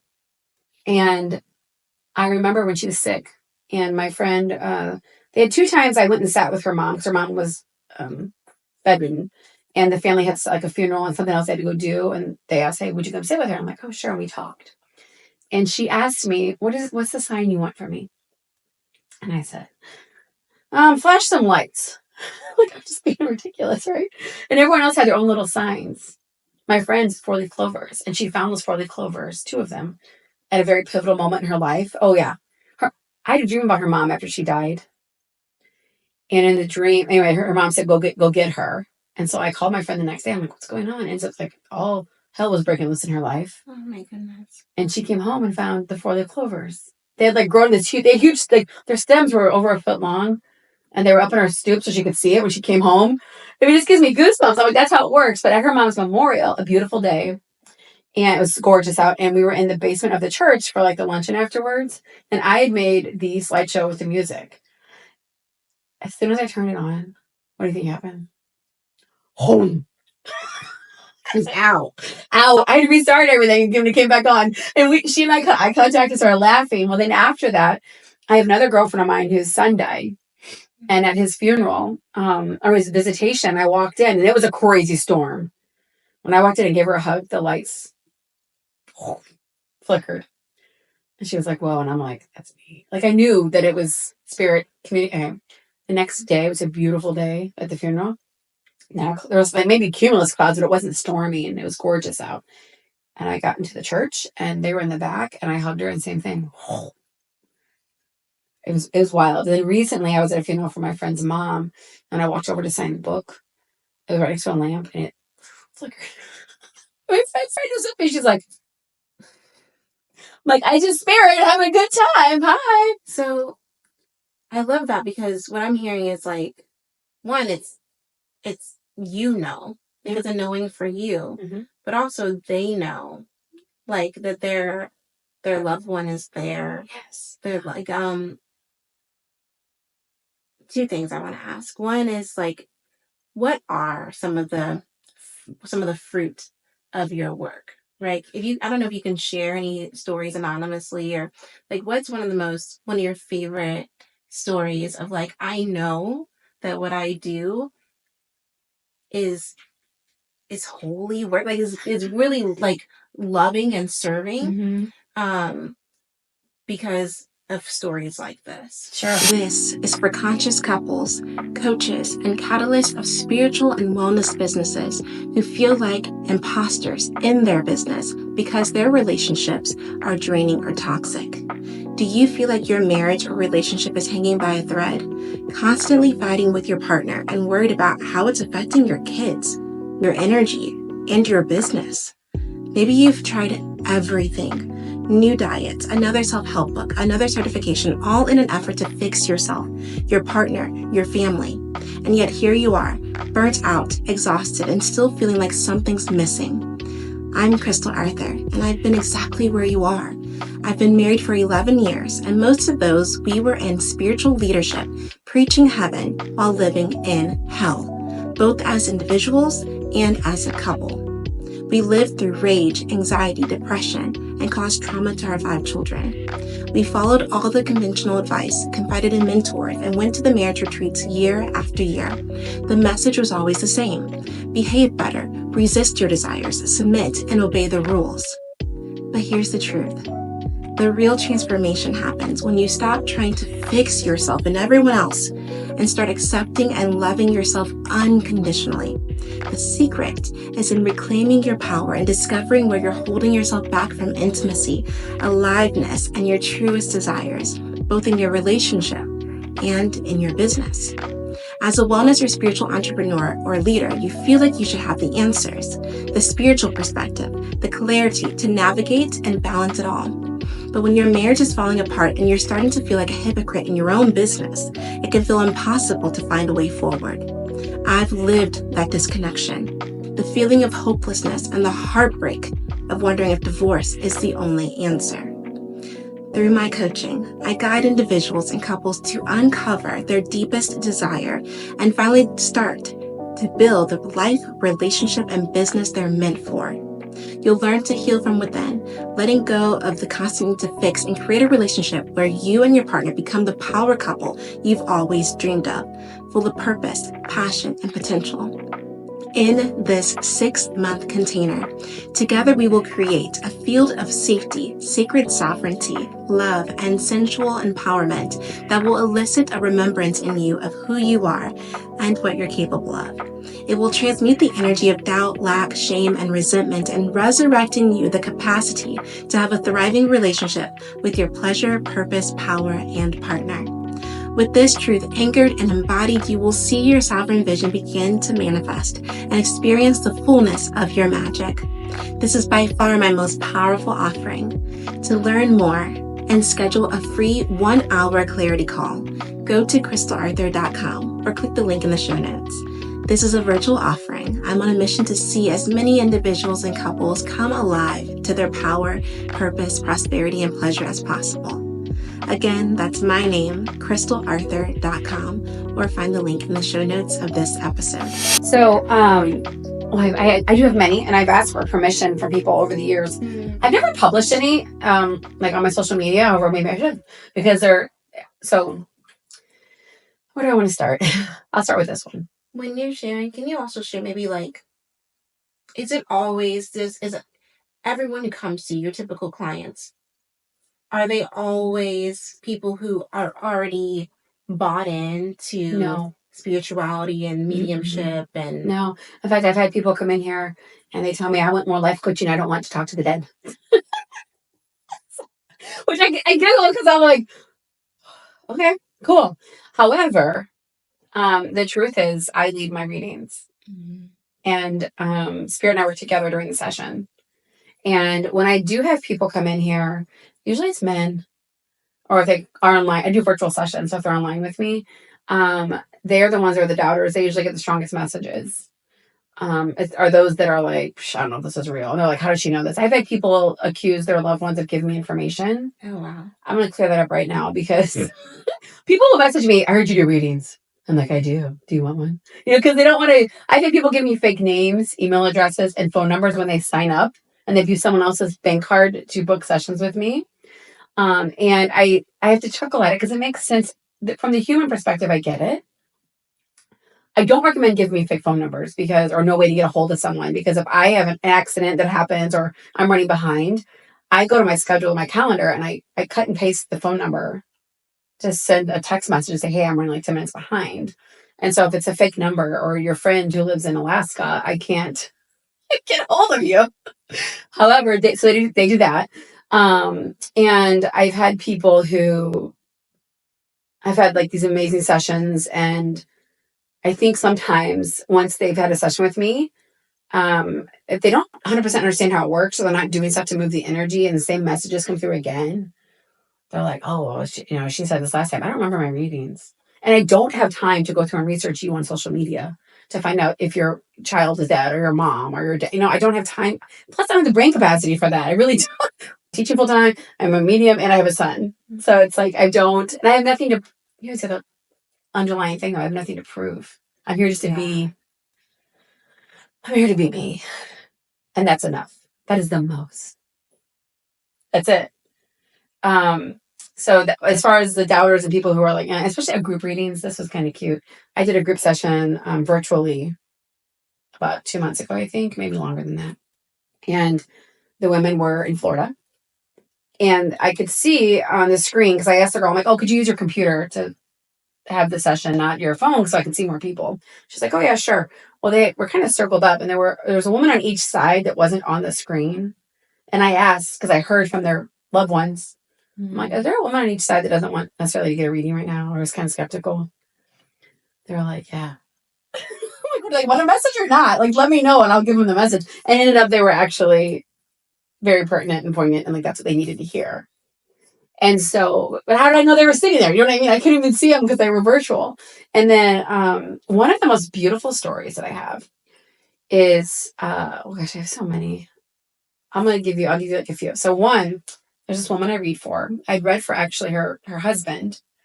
And I had mentioned to him about some heart stuff. Mm-hmm. And he said to me, well, I'm very fit. I do this and this. And I said, no. This isn't about like you not having healthy habits. This is more stress related or something. I don't know. Because if I see it, I'll say it. Mm-hmm. And he said, I'm fine. Well, anyway, he actually did end up passing a few months after that we had the session. I was like 6 months later or so from a heart attack. And my journey with his wife through her grief and integrating and watching her grow has been the most beautiful thing. Because even though she's because this is the thing people don't understand, your grief will never go away. It has to be like transmuted and integrated. Mm-hmm. And almost a surrender to this is what is. And I can learn how to communicate or just like get signs from my loved one to know they're still with me. And sometimes people come in, they want permission to do certain things or sell things. Should I get rid of his truck? Should I sell the house? All these things. And I can see that sometimes in sessions and be like, yes, it's okay that you did this. Or, oh, it's okay that you sold the house or blah, blah, blah, blah, blah. So that happened. But the craziest thing with this man, I was doing a session an hour from here. And during the session, this man starts talking to me. And it's for this woman to my left. She's like sitting down. And I'm like, this person's talking to me. And he says I read for him. And I know him. And I'm like trying, because I don't hear names a lot during sessions. And then I heard his name. And when I said it to this woman, she's like, oh my God, it's my cousin. And ironically, I wasn't at this group reading because the woman, so the guy that had passed, the same guy who passed by the heart attack, his wife didn't give them my name. She was invited by someone else who was reading. But it was the first time someone who had passed talked to me during a session and said, "You already know me. You know me. Here I am." I have another one. This is crazy. I'm doing this session with this woman. Her husband passed. And I'm like, he keeps showing me hearts everywhere. Just hearts. It's like a sign from him. Which some people are like, well, that's kind of cliche. Of course, hearts. But I'm talking like organic hearts. You look at a leaf and it's a heart. You look at a cloud, it's a heart. You look down the ground and there's a spill and it's a heart. We're talking. She's like sitting here. I'm here. And then as like somewhere in the session, I look up and she has this TV. And her husband was really tall. And on the TV, like towards the top of it, because it's hung and they're up on the wall. She cannot reach it. She's not super tall. Is a heart on the TV. Almost like he cleaned it and that's how it went. Or maybe he did it on purpose. I don't know. It's that kind of stuff that I'm like, right there. What? You know, like, what is that? And then when I get messages, so back to what I was saying with this, okay, so back to the man with the heart attack. His wife messaged me when she finally made some big decisions in her life and moved and everything and found this house she was going into. And the way she got the house was crazy. Like there's no reason she should have got, there's no logical reason she should have gotten this house. And she just said, I cannot thank you enough for the sessions with you and you guiding me and you showing me and telling me like whatever it is I told her, she remembered it when she was in looking at this house and was like, this is it. I got it. And I had a girl say to me at a group session like 2 weeks ago, you're basically telling us how to live our lives. And I'm like, no, I'm seeing what's available to you. Mm-hmm. And you have free will. We all get to choose. I'm not here to tell you have to do anything. It doesn't matter to me if you don't, mm-hmm. because it's your journey. And if you don't do something, you're on your own path. And if you do it, that is also your path. Mm-hmm. It's hard for people to understand. And then I have another woman whose husband died. She actually, I think, was there that night you were there. And she said, working with Sarah has been more helpful than any grief group I've gone to in the 2 years since his death. Yeah. And things even like holding ceremony and inviting her over and having meditations and just the things I share. I'm like, oh, if I can lighten the load of grief through connecting people with their loved ones and with their just alignment, it's worth all the ridicule and the people telling me and being afraid of me being me in the world. Yeah. It really is. It's worth it. I have a friend recently, she found some property. I posted that on my social media because she texted me, she goes, you're not going to believe this. I'm like, well, you saw land in my reading. And I told you that it was sold like years ago, like 30 years ago or something. She said, so I just asked my dad about it because, and he said they still have the land. And there's things that she wants to do, wow, that she wants property for. And now it's there. She has to go through a process to hopefully she'll get it. And yet it's there. It's just so crazy. I know. I'm like, what? Because this could change her life. She listened to it. I also have, this is a beautiful story. I have a woman who had a session with me. She's probably in her 50s. Her husband had died. They were married for a long time. It was the love of her life. The first love of her life, I'll say. And here's why. Let's say she's 55. She's maybe 60. She's on dating apps, dating these men, retired doctors, attorneys, like white collar men. Okay. However, the stories she's sharing with me are very similar to 20-year-olds dating. I told her she needed like a social media or a TikTok to talk about it because people think these behaviors are contained to younger men. They are not. And there's crazy stories. And I asked her, I'm like, do you want to be partnered? Because when someone loses a spouse, some women mainly are going before, like, I have no desire to be with a man, especially an older man. Mm-hmm. I'm like, okay, that's fair. She's like, I do. I don't want to be, I'm still young and I have a lot of life to live. And I said, okay. Did the reading for her, gave her homework. She did the homework. I was like, did she do it? She did the homework. There was stuff with this man that I saw. I'm like, I think you're going to find a guy who XYZ and da-da-da-da-da-da. This man shows up. She finally put herself back on. Like a few days later, she put herself back on some dating app. I don't know, it was Plenty of Fish or one of them. It wasn't Tinder. And she they talked and talked and talked for like hours and hours and hours. They decided to meet up. And the synchronicities and the things that he brought to her space, she's like, this is crazy. This is crazy. Well, they got married. It's like this whole, she is the listening. And she's a devout woman. She's a Christian. And she just listened. She is an example of a woman who has such complete faith that she's willing to listen and take the steps. And she vibed in alignment with this man she's married to now. It's the second love of her life. Wow. I mean, they have this relationship that I'm just like, what? They're just having fun and they're, living life and they're doing what they want to do and they're enjoying each other. And that's what I want to see for my people, to see them live again after loss. Yeah. Thank you so much for sharing those stories. Because I asked, because I already heard some of those stories, not any of those stories in particular, except for the one that was there that night. That shared that I had helped her. She shared her story. Yes. But I heard other stories, and I have my own experience as well, where it's like, I don't think so. And then later on I find out, no, I didn't know that. There's no way. Yeah. This doesn't make any sense. And I know that when I was in the church, because I was raised in the church, I went to seminary, graduated seminary, and then we were in ministry for 10 years. And so when I was in the church, I heard, oh yeah, they can get, it's like in Egypt, where the sorcerers are doing, false miracles. Yeah. And, demons know stuff about people. So they're getting their information from demons. That's why it's legitimate information. It's no surprise that it's real information.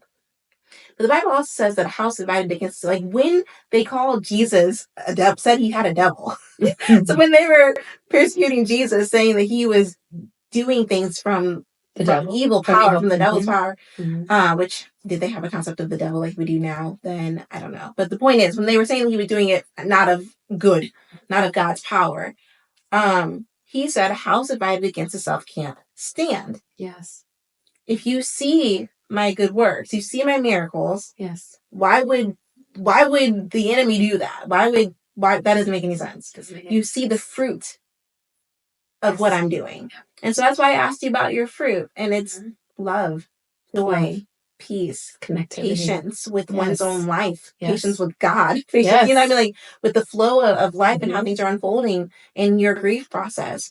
I don't know which one I left off on, but love, joy, peace, patience, kindness, goodness, gentleness, faithfulness. Like you just said, she's a devout woman. She remained faithful to the plan as it was laid out, and self-control. And like, it takes so much self-control for you, like you said, to know, I can't make this happen for someone. It's not my place. I have to release it. And I do have people that are like, just tell me what to do. And I'm like, I can give you suggestions. I can't fix this. That's not my work in the world. I am a healer, although I'm not healing you. You have to choose in to do the work. And there's a lot of times people come in and I say, hey, have you tried brain spotting? Have you tried Reiki? Have you tried meditation? And that's a whole nother... some people have come in and been like, oh yeah, so some have been like, I don't even know what any of that is. Or they have ideas about meditation. They're supposed to enter your brain and be this transcendent, like this master. And I'm like, that's just not a thing. I'm trained in transcendental meditation and I had to get trained in it. Right. And that literally is, you're going in like amongst the noise, you can quiet yourself. My job isn't to get everyone to that space. It's everyday people who are suffering and feeling separation and grief. How can we teach them that, hey, you can connect? This is real.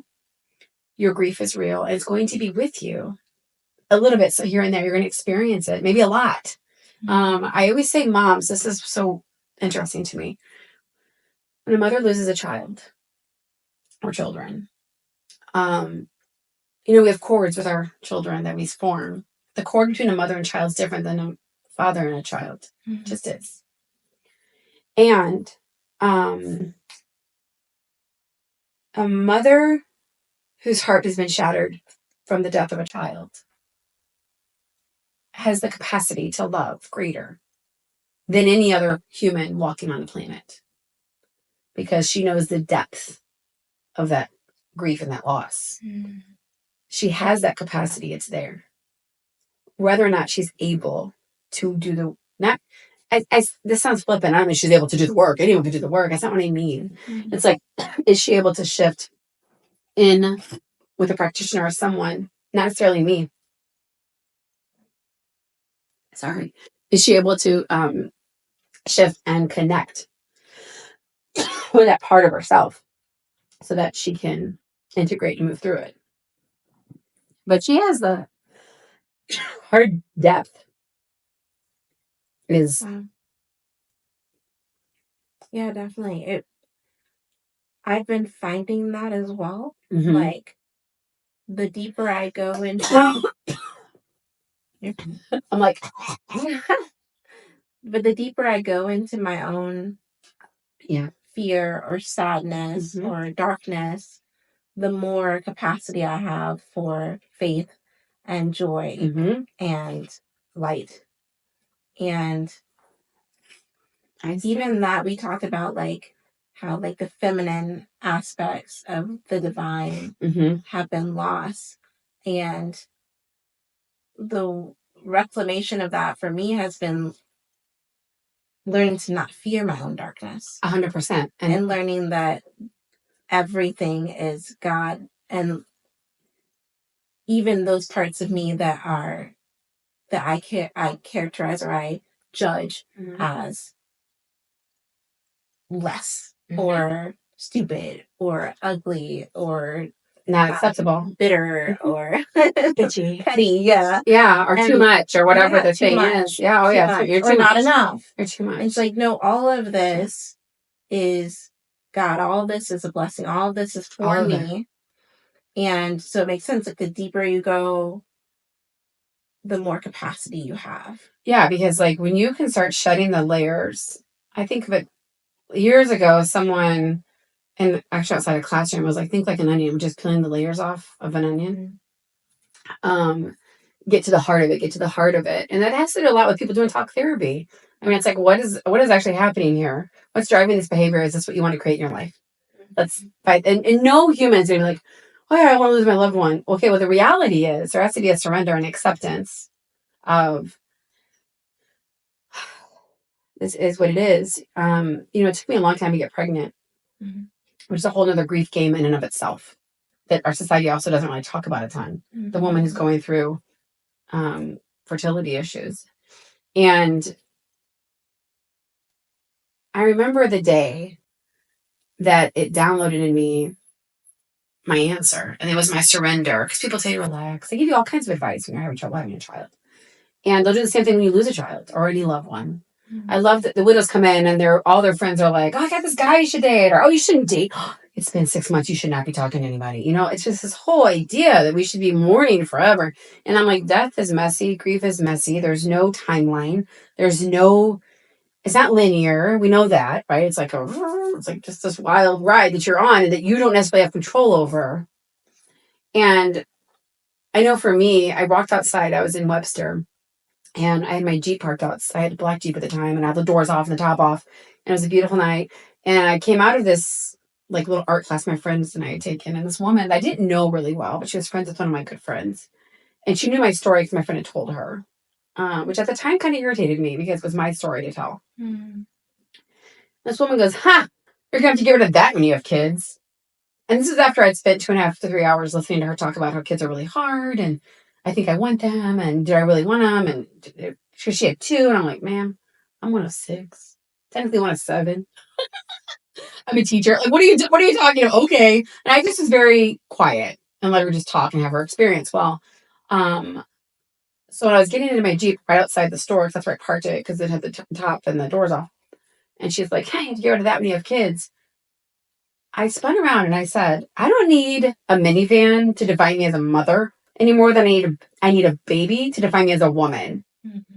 And that was the moment that I knew I had surrendered to my story. Because surrendering to your story is admitting you're in the story. And then you can start doing things to decide, do you like this story? Is it serving you? Or is this what I want to keep creating? Or do I want to shift out of it? And then how might I get help where can I reach out and get help to shift through it or integrate it? Because we know when we lose people, you're a different person. After you've lost your loved one or something traumatic has happened to you, you are a different person. Mm-hmm. And your energy field has changed. Things change. And I think some of the stuff I see come through my work is people who are in families where they lost a sibling or something, or a parent young, and the rest of the family acted like everything was normal. Mm. And luckily, I don't see that much anymore. Like within people that come through, nowadays people talk about it a lot more, and it's not so taboo. I think social media has been a part of that because if we have a Facebook account or Instagram, or people have died, and you can still go to their pages, so they almost live through the internet. And people can still keep in touch and communicate easier that way. Whereas back in the day, it was you're calling somebody or writing a letter about it. But yeah, the integration and the beautiful, when I get messages from people just saying, thank you, you've helped me, or whatever, that is why I do what I do. I'm like, my friend, we went on an adventure yesterday and looked at this property, and it just it was so fun.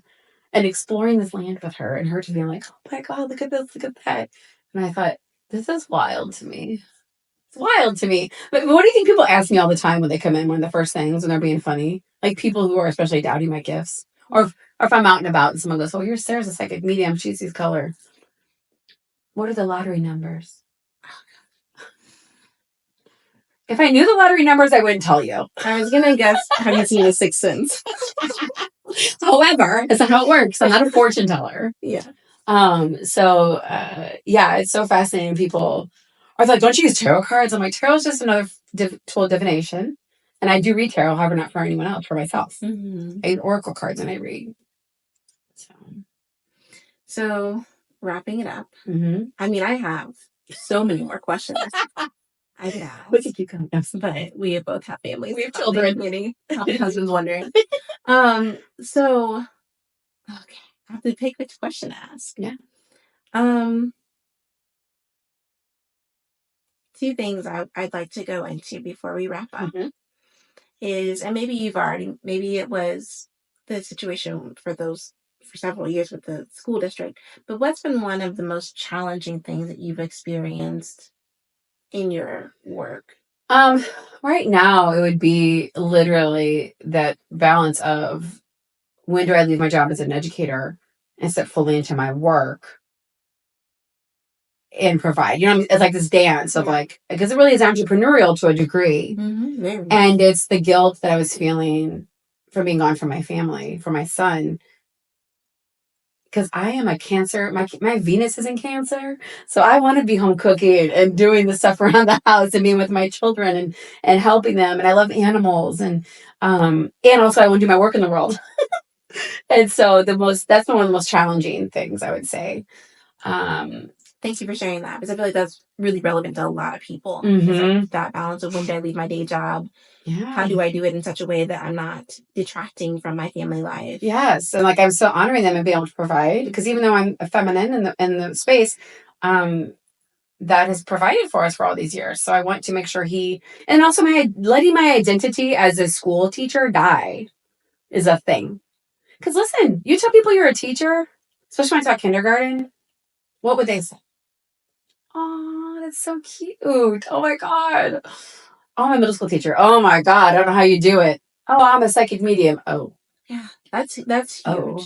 That's a really, I mean, I've experienced that, right? Going from being a pastor's wife and a stay-at-home mom, right? There's certain spaces in our culture where you get kudos and you get recognition and just like a certain level of like respect or admiration. Yeah. And then certainly moving more into any space that could fall under the umbrella of feminine empowerment, like, right? Like, or feminine spirituality or just anything alternative, right? It's, it's a major shift. I think, I want to talk about two more things.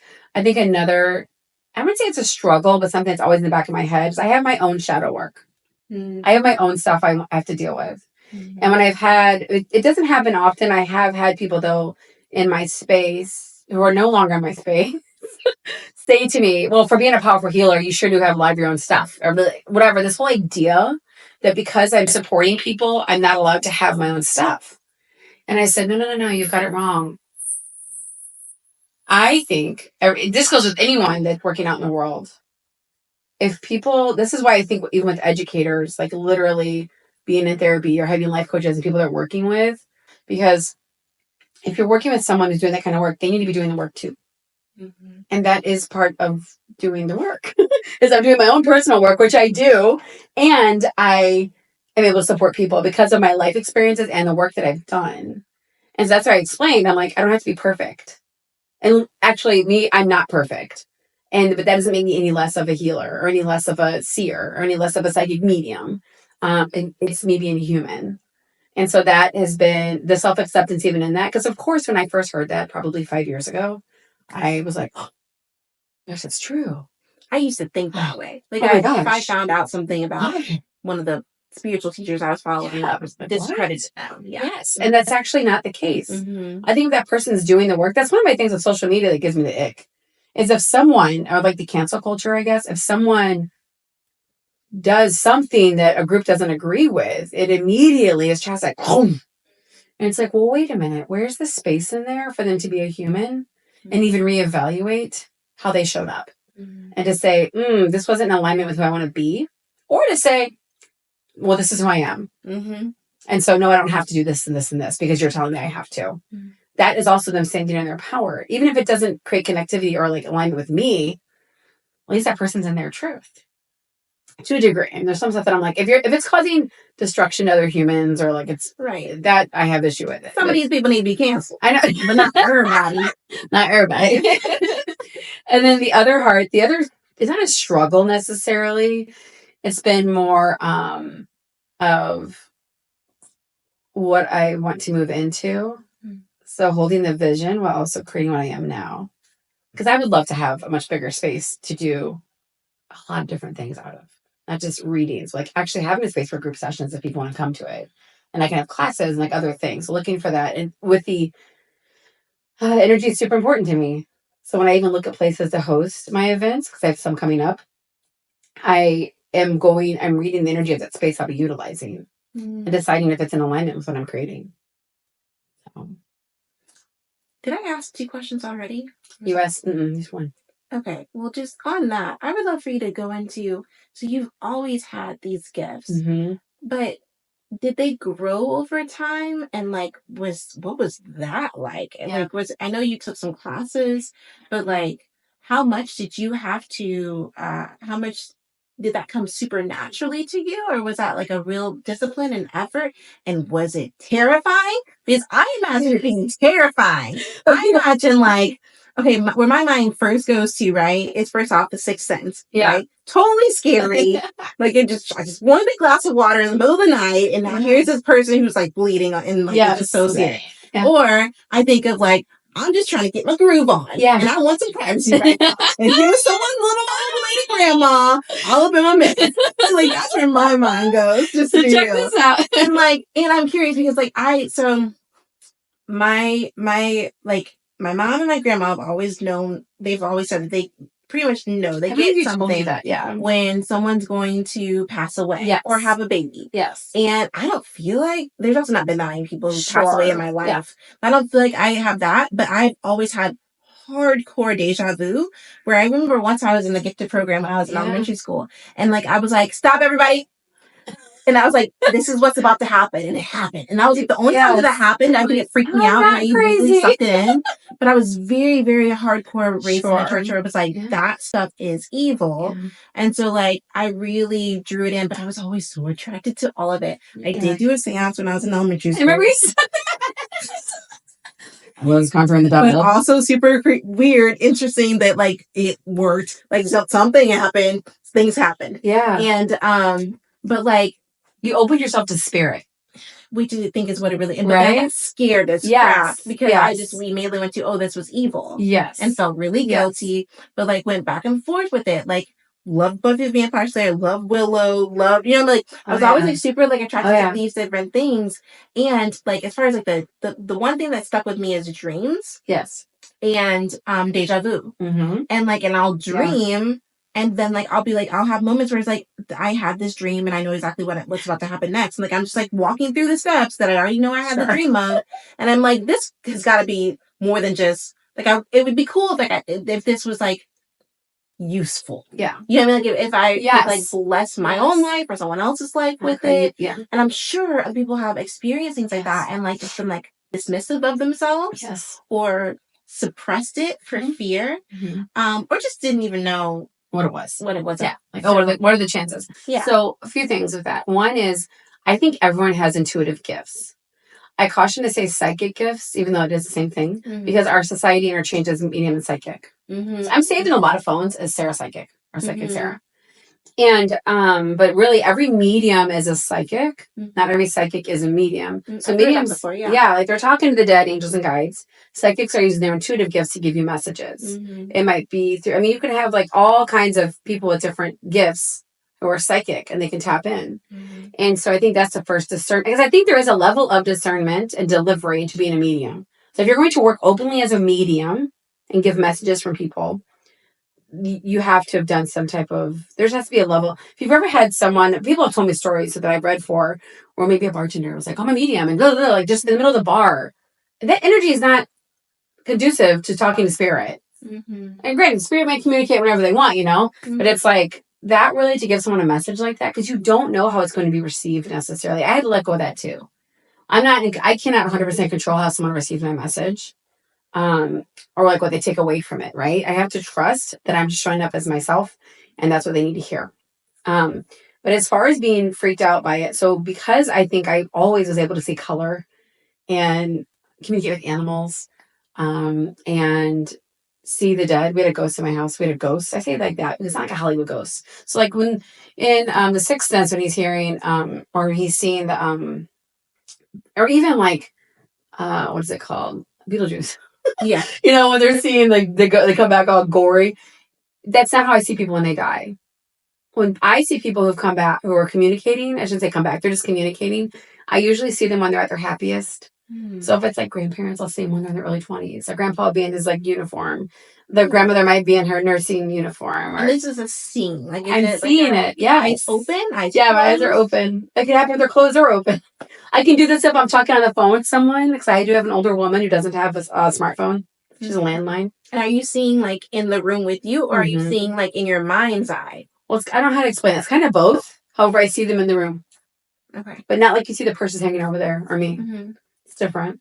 And so like when I'm doing sessions, stuff from mom's side comes on this side, dad's side comes over here. Friends and whatever and animals tend to come in this way, through the front. And I know. So how my gift grew. So it started out, I was clairvoyant. I would see. And then over the years, as I started my own practice of just being present, meditation, journaling, just tapping into my own, all the different things I do, salt floats. I do things, sound baths, things to tap in to my energy with no human distraction is what I'm doing. So it's like stream of consciousness almost. I think that's what people like call it. So now I'm tapping into my higher self, and in that space, I, through doing that, like my senses, all of my senses are involved when I'm reading.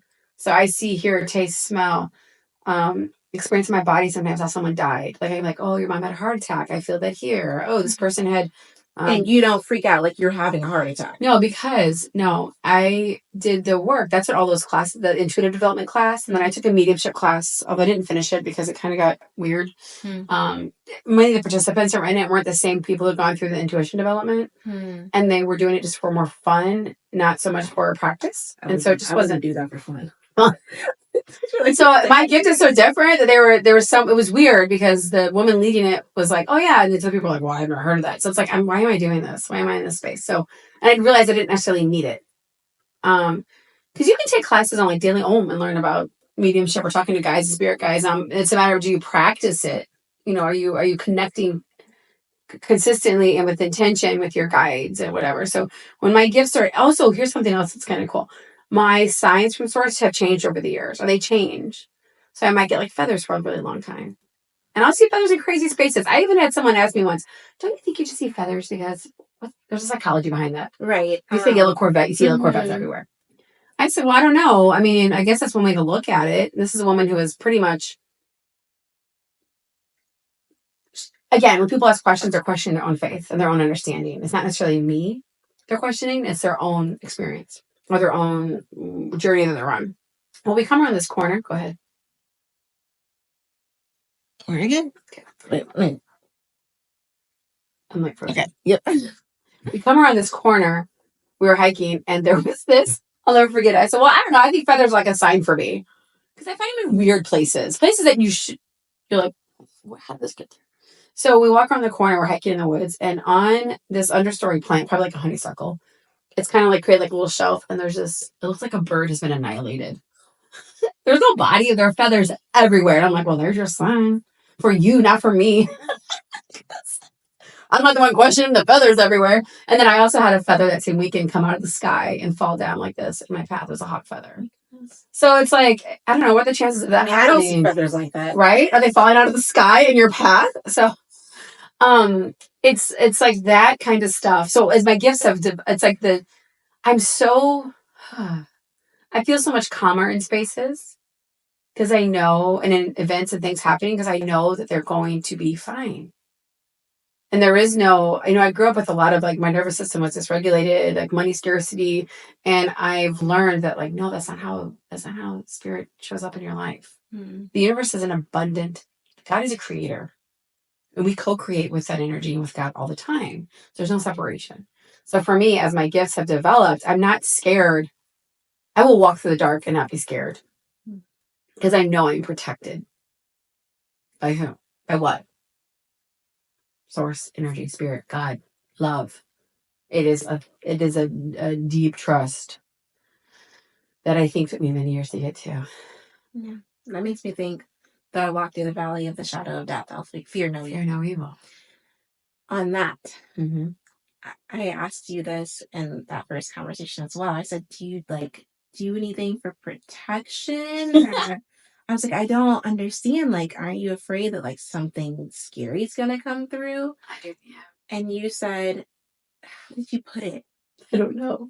You said something like, that's just not even in my consciousness. Yeah, you're like, that's just not an option. Yeah, I don't hold the fear, and I don't hold the idea that I'm going to be attacked. I literally have I goals. Like, how did you get there? It's right. So, it's a thing. It's yeah. That just the way that you said it, and you were like, so like that's not ever been like an experience of mine because it's just not an option. It's not.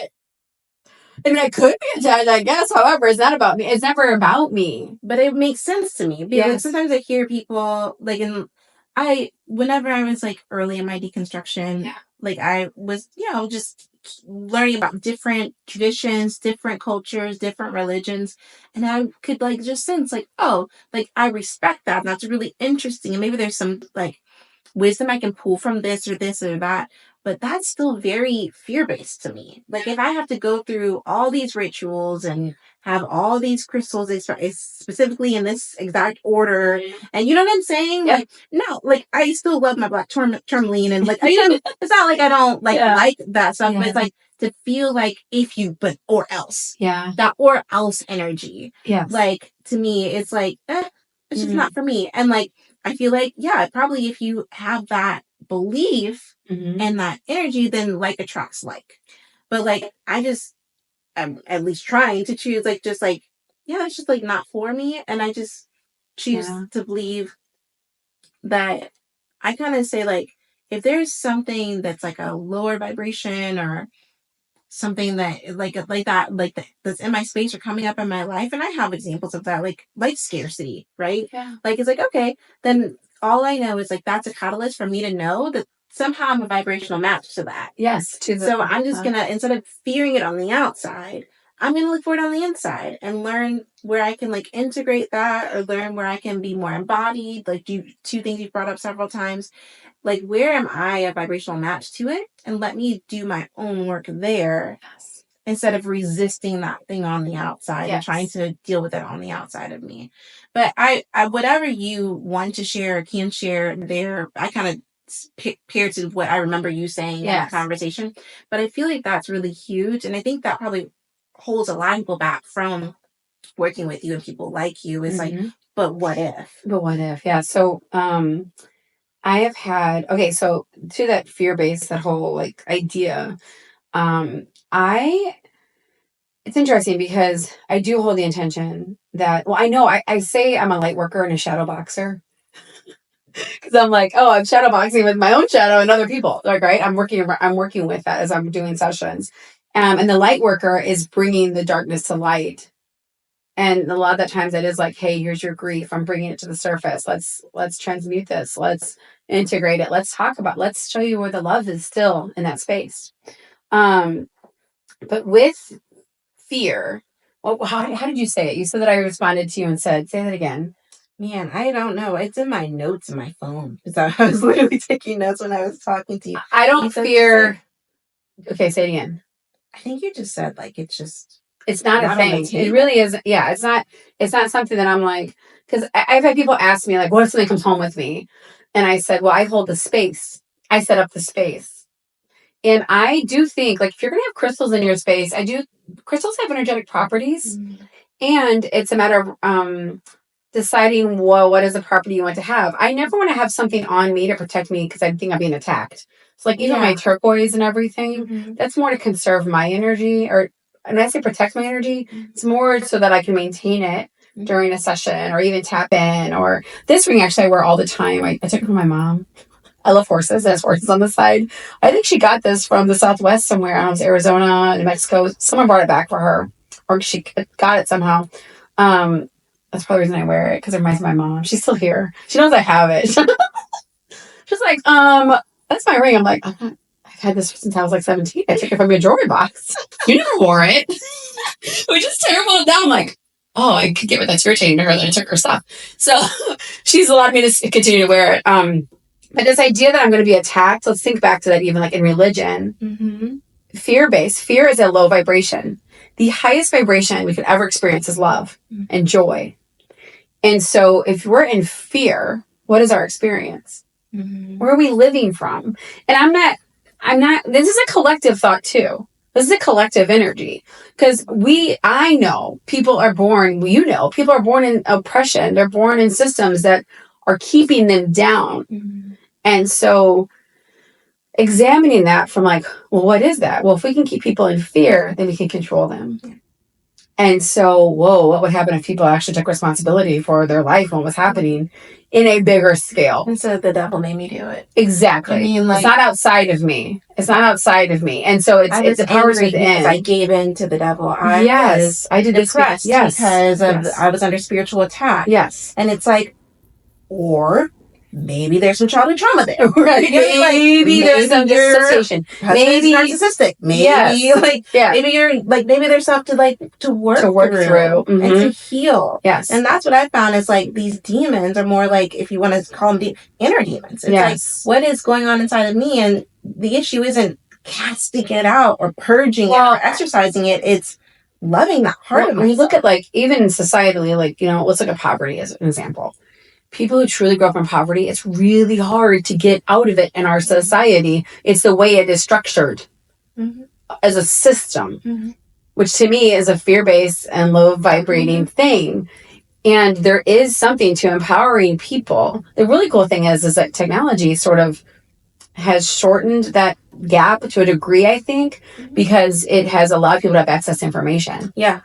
And so that helps people. Because even think back in the day, like thousands of years ago, hundreds of years ago, if you couldn't read, you're in a pickle because you're not able to read books or contracts or land or whatever. 50 years ago, you didn't know all the different ways you can make money. No. Like a lot of that was secrets of the rich. Exactly. Investing, that was all. You can learn about that now on YouTube mm-hmm. or buying a video program for $50. So technology is changing that, but the system, that's what we're seeing right now though. We're seeing these systems crumble. But the fear, people were freaking out before the eclipse. Yeah. What is happening? And I'm like, listen, source energy mm-hmm. is not fear-based. It's love. Mm-hmm. And whatever. On all sides of the map.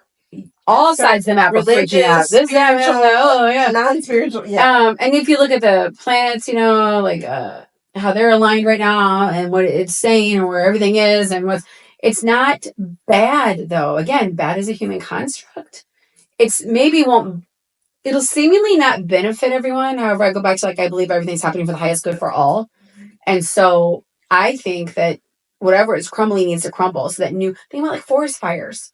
Like, go back to our own nature, our rhythms in nature. Forest fires happen naturally in the wild. We have controlled burns that we do as humans. However, they're a natural process. Look at the elements of the earth. They are all here to support, move, transmute, take away, nourish. And we've gotten away from that as a society. Mm-hmm. So I'm hoping over the next 30, 40, 50 years that we get into a society more where women, mainly I say, we are the stewards of the earth. Men can support it. Where we are moving more into teaching people how to trust. What does that look like? What does it look like to trust myself? What does it look like to trust that I am divinely protected no matter what I'm going through? And what will happen, though, too, this is kind of the other side of that, is that you will be challenged. You will be challenged. That's part of choosing into the duality of the human life and also walking this path. I think sometimes people meet me and they're like, oh, she's so positive and whatever. They don't, because I'm not going to walk around with my shadow hanging out of my, the whole time. People know my shadow that are in my circle. And yet those are also things that don't need to necessarily be shared with everyone all the time. Mm-hmm. Some people do that on social media. I just think that that's also a capacity thing. When you're doing your healing work, it's like sometimes you need to pull it in. I call it being the hermit. But yeah, the fear, I hold it that I don't need protection because I already am protected. And not arrogant, I'm a chosen one, I'm protected. It's I trust that energy is always available to me. I'm not separate from it. So while I have crystals and things in my space, and I like to put oils on, I am safe. I am safe. That's been huge for me. I am safe. I am safe. I am safe. And embodying that truth, not just in the work that I'm doing, but then also just in my life. Yeah. Mm-hmm. I am safe. I am safe. I think safe. That is a good way to conclude things. Thank you. You're welcome. Thank you for having me. Your work is remarkable. Thank you. And so healing. And I think that dispelling some of the fear and some of the myths surrounding it can open up the door for more people to experience the healing potential that's there. I think grief and just life you can feel like you're alone. Yes. And the world's against you. That is my message. We're never alone. Yeah. Ever. And that's your message. You're not alone. And this is for you. This is for you. It might be hard to see, but there's guides that are available. Yes. And the whole universe is it's just waiting for you to. It really is. And be open and willing to receive. That you're not alone. Yeah. You choose in. Choose and move. Choose in. Okay, so where can people learn more about you? Sure. I don't know when the podcast will be released, so I don't know what workshop you'll have coming up. Sure. So where can they find what you're doing? My up-to-date stuff is through my Instagram. Okay. So it's St. Louis Medium. It's St. Louis Medium. They can also Google me now, I think, that they should be able to find a link. They can Google my name, Sarah K, St. Louis Medium, and it pops up my information and my calendar. I'm working on a website right now. I just haven't published it yet. It's stlouismedium.com. Nice. And so, however, I'll have all that on my Instagram page. I pretty much post on there where I'm going to be, what I'm working on, what's happening. So right now, that's the best place is Instagram. Okay, perfect. All right. Well, thank you. Thank you so much.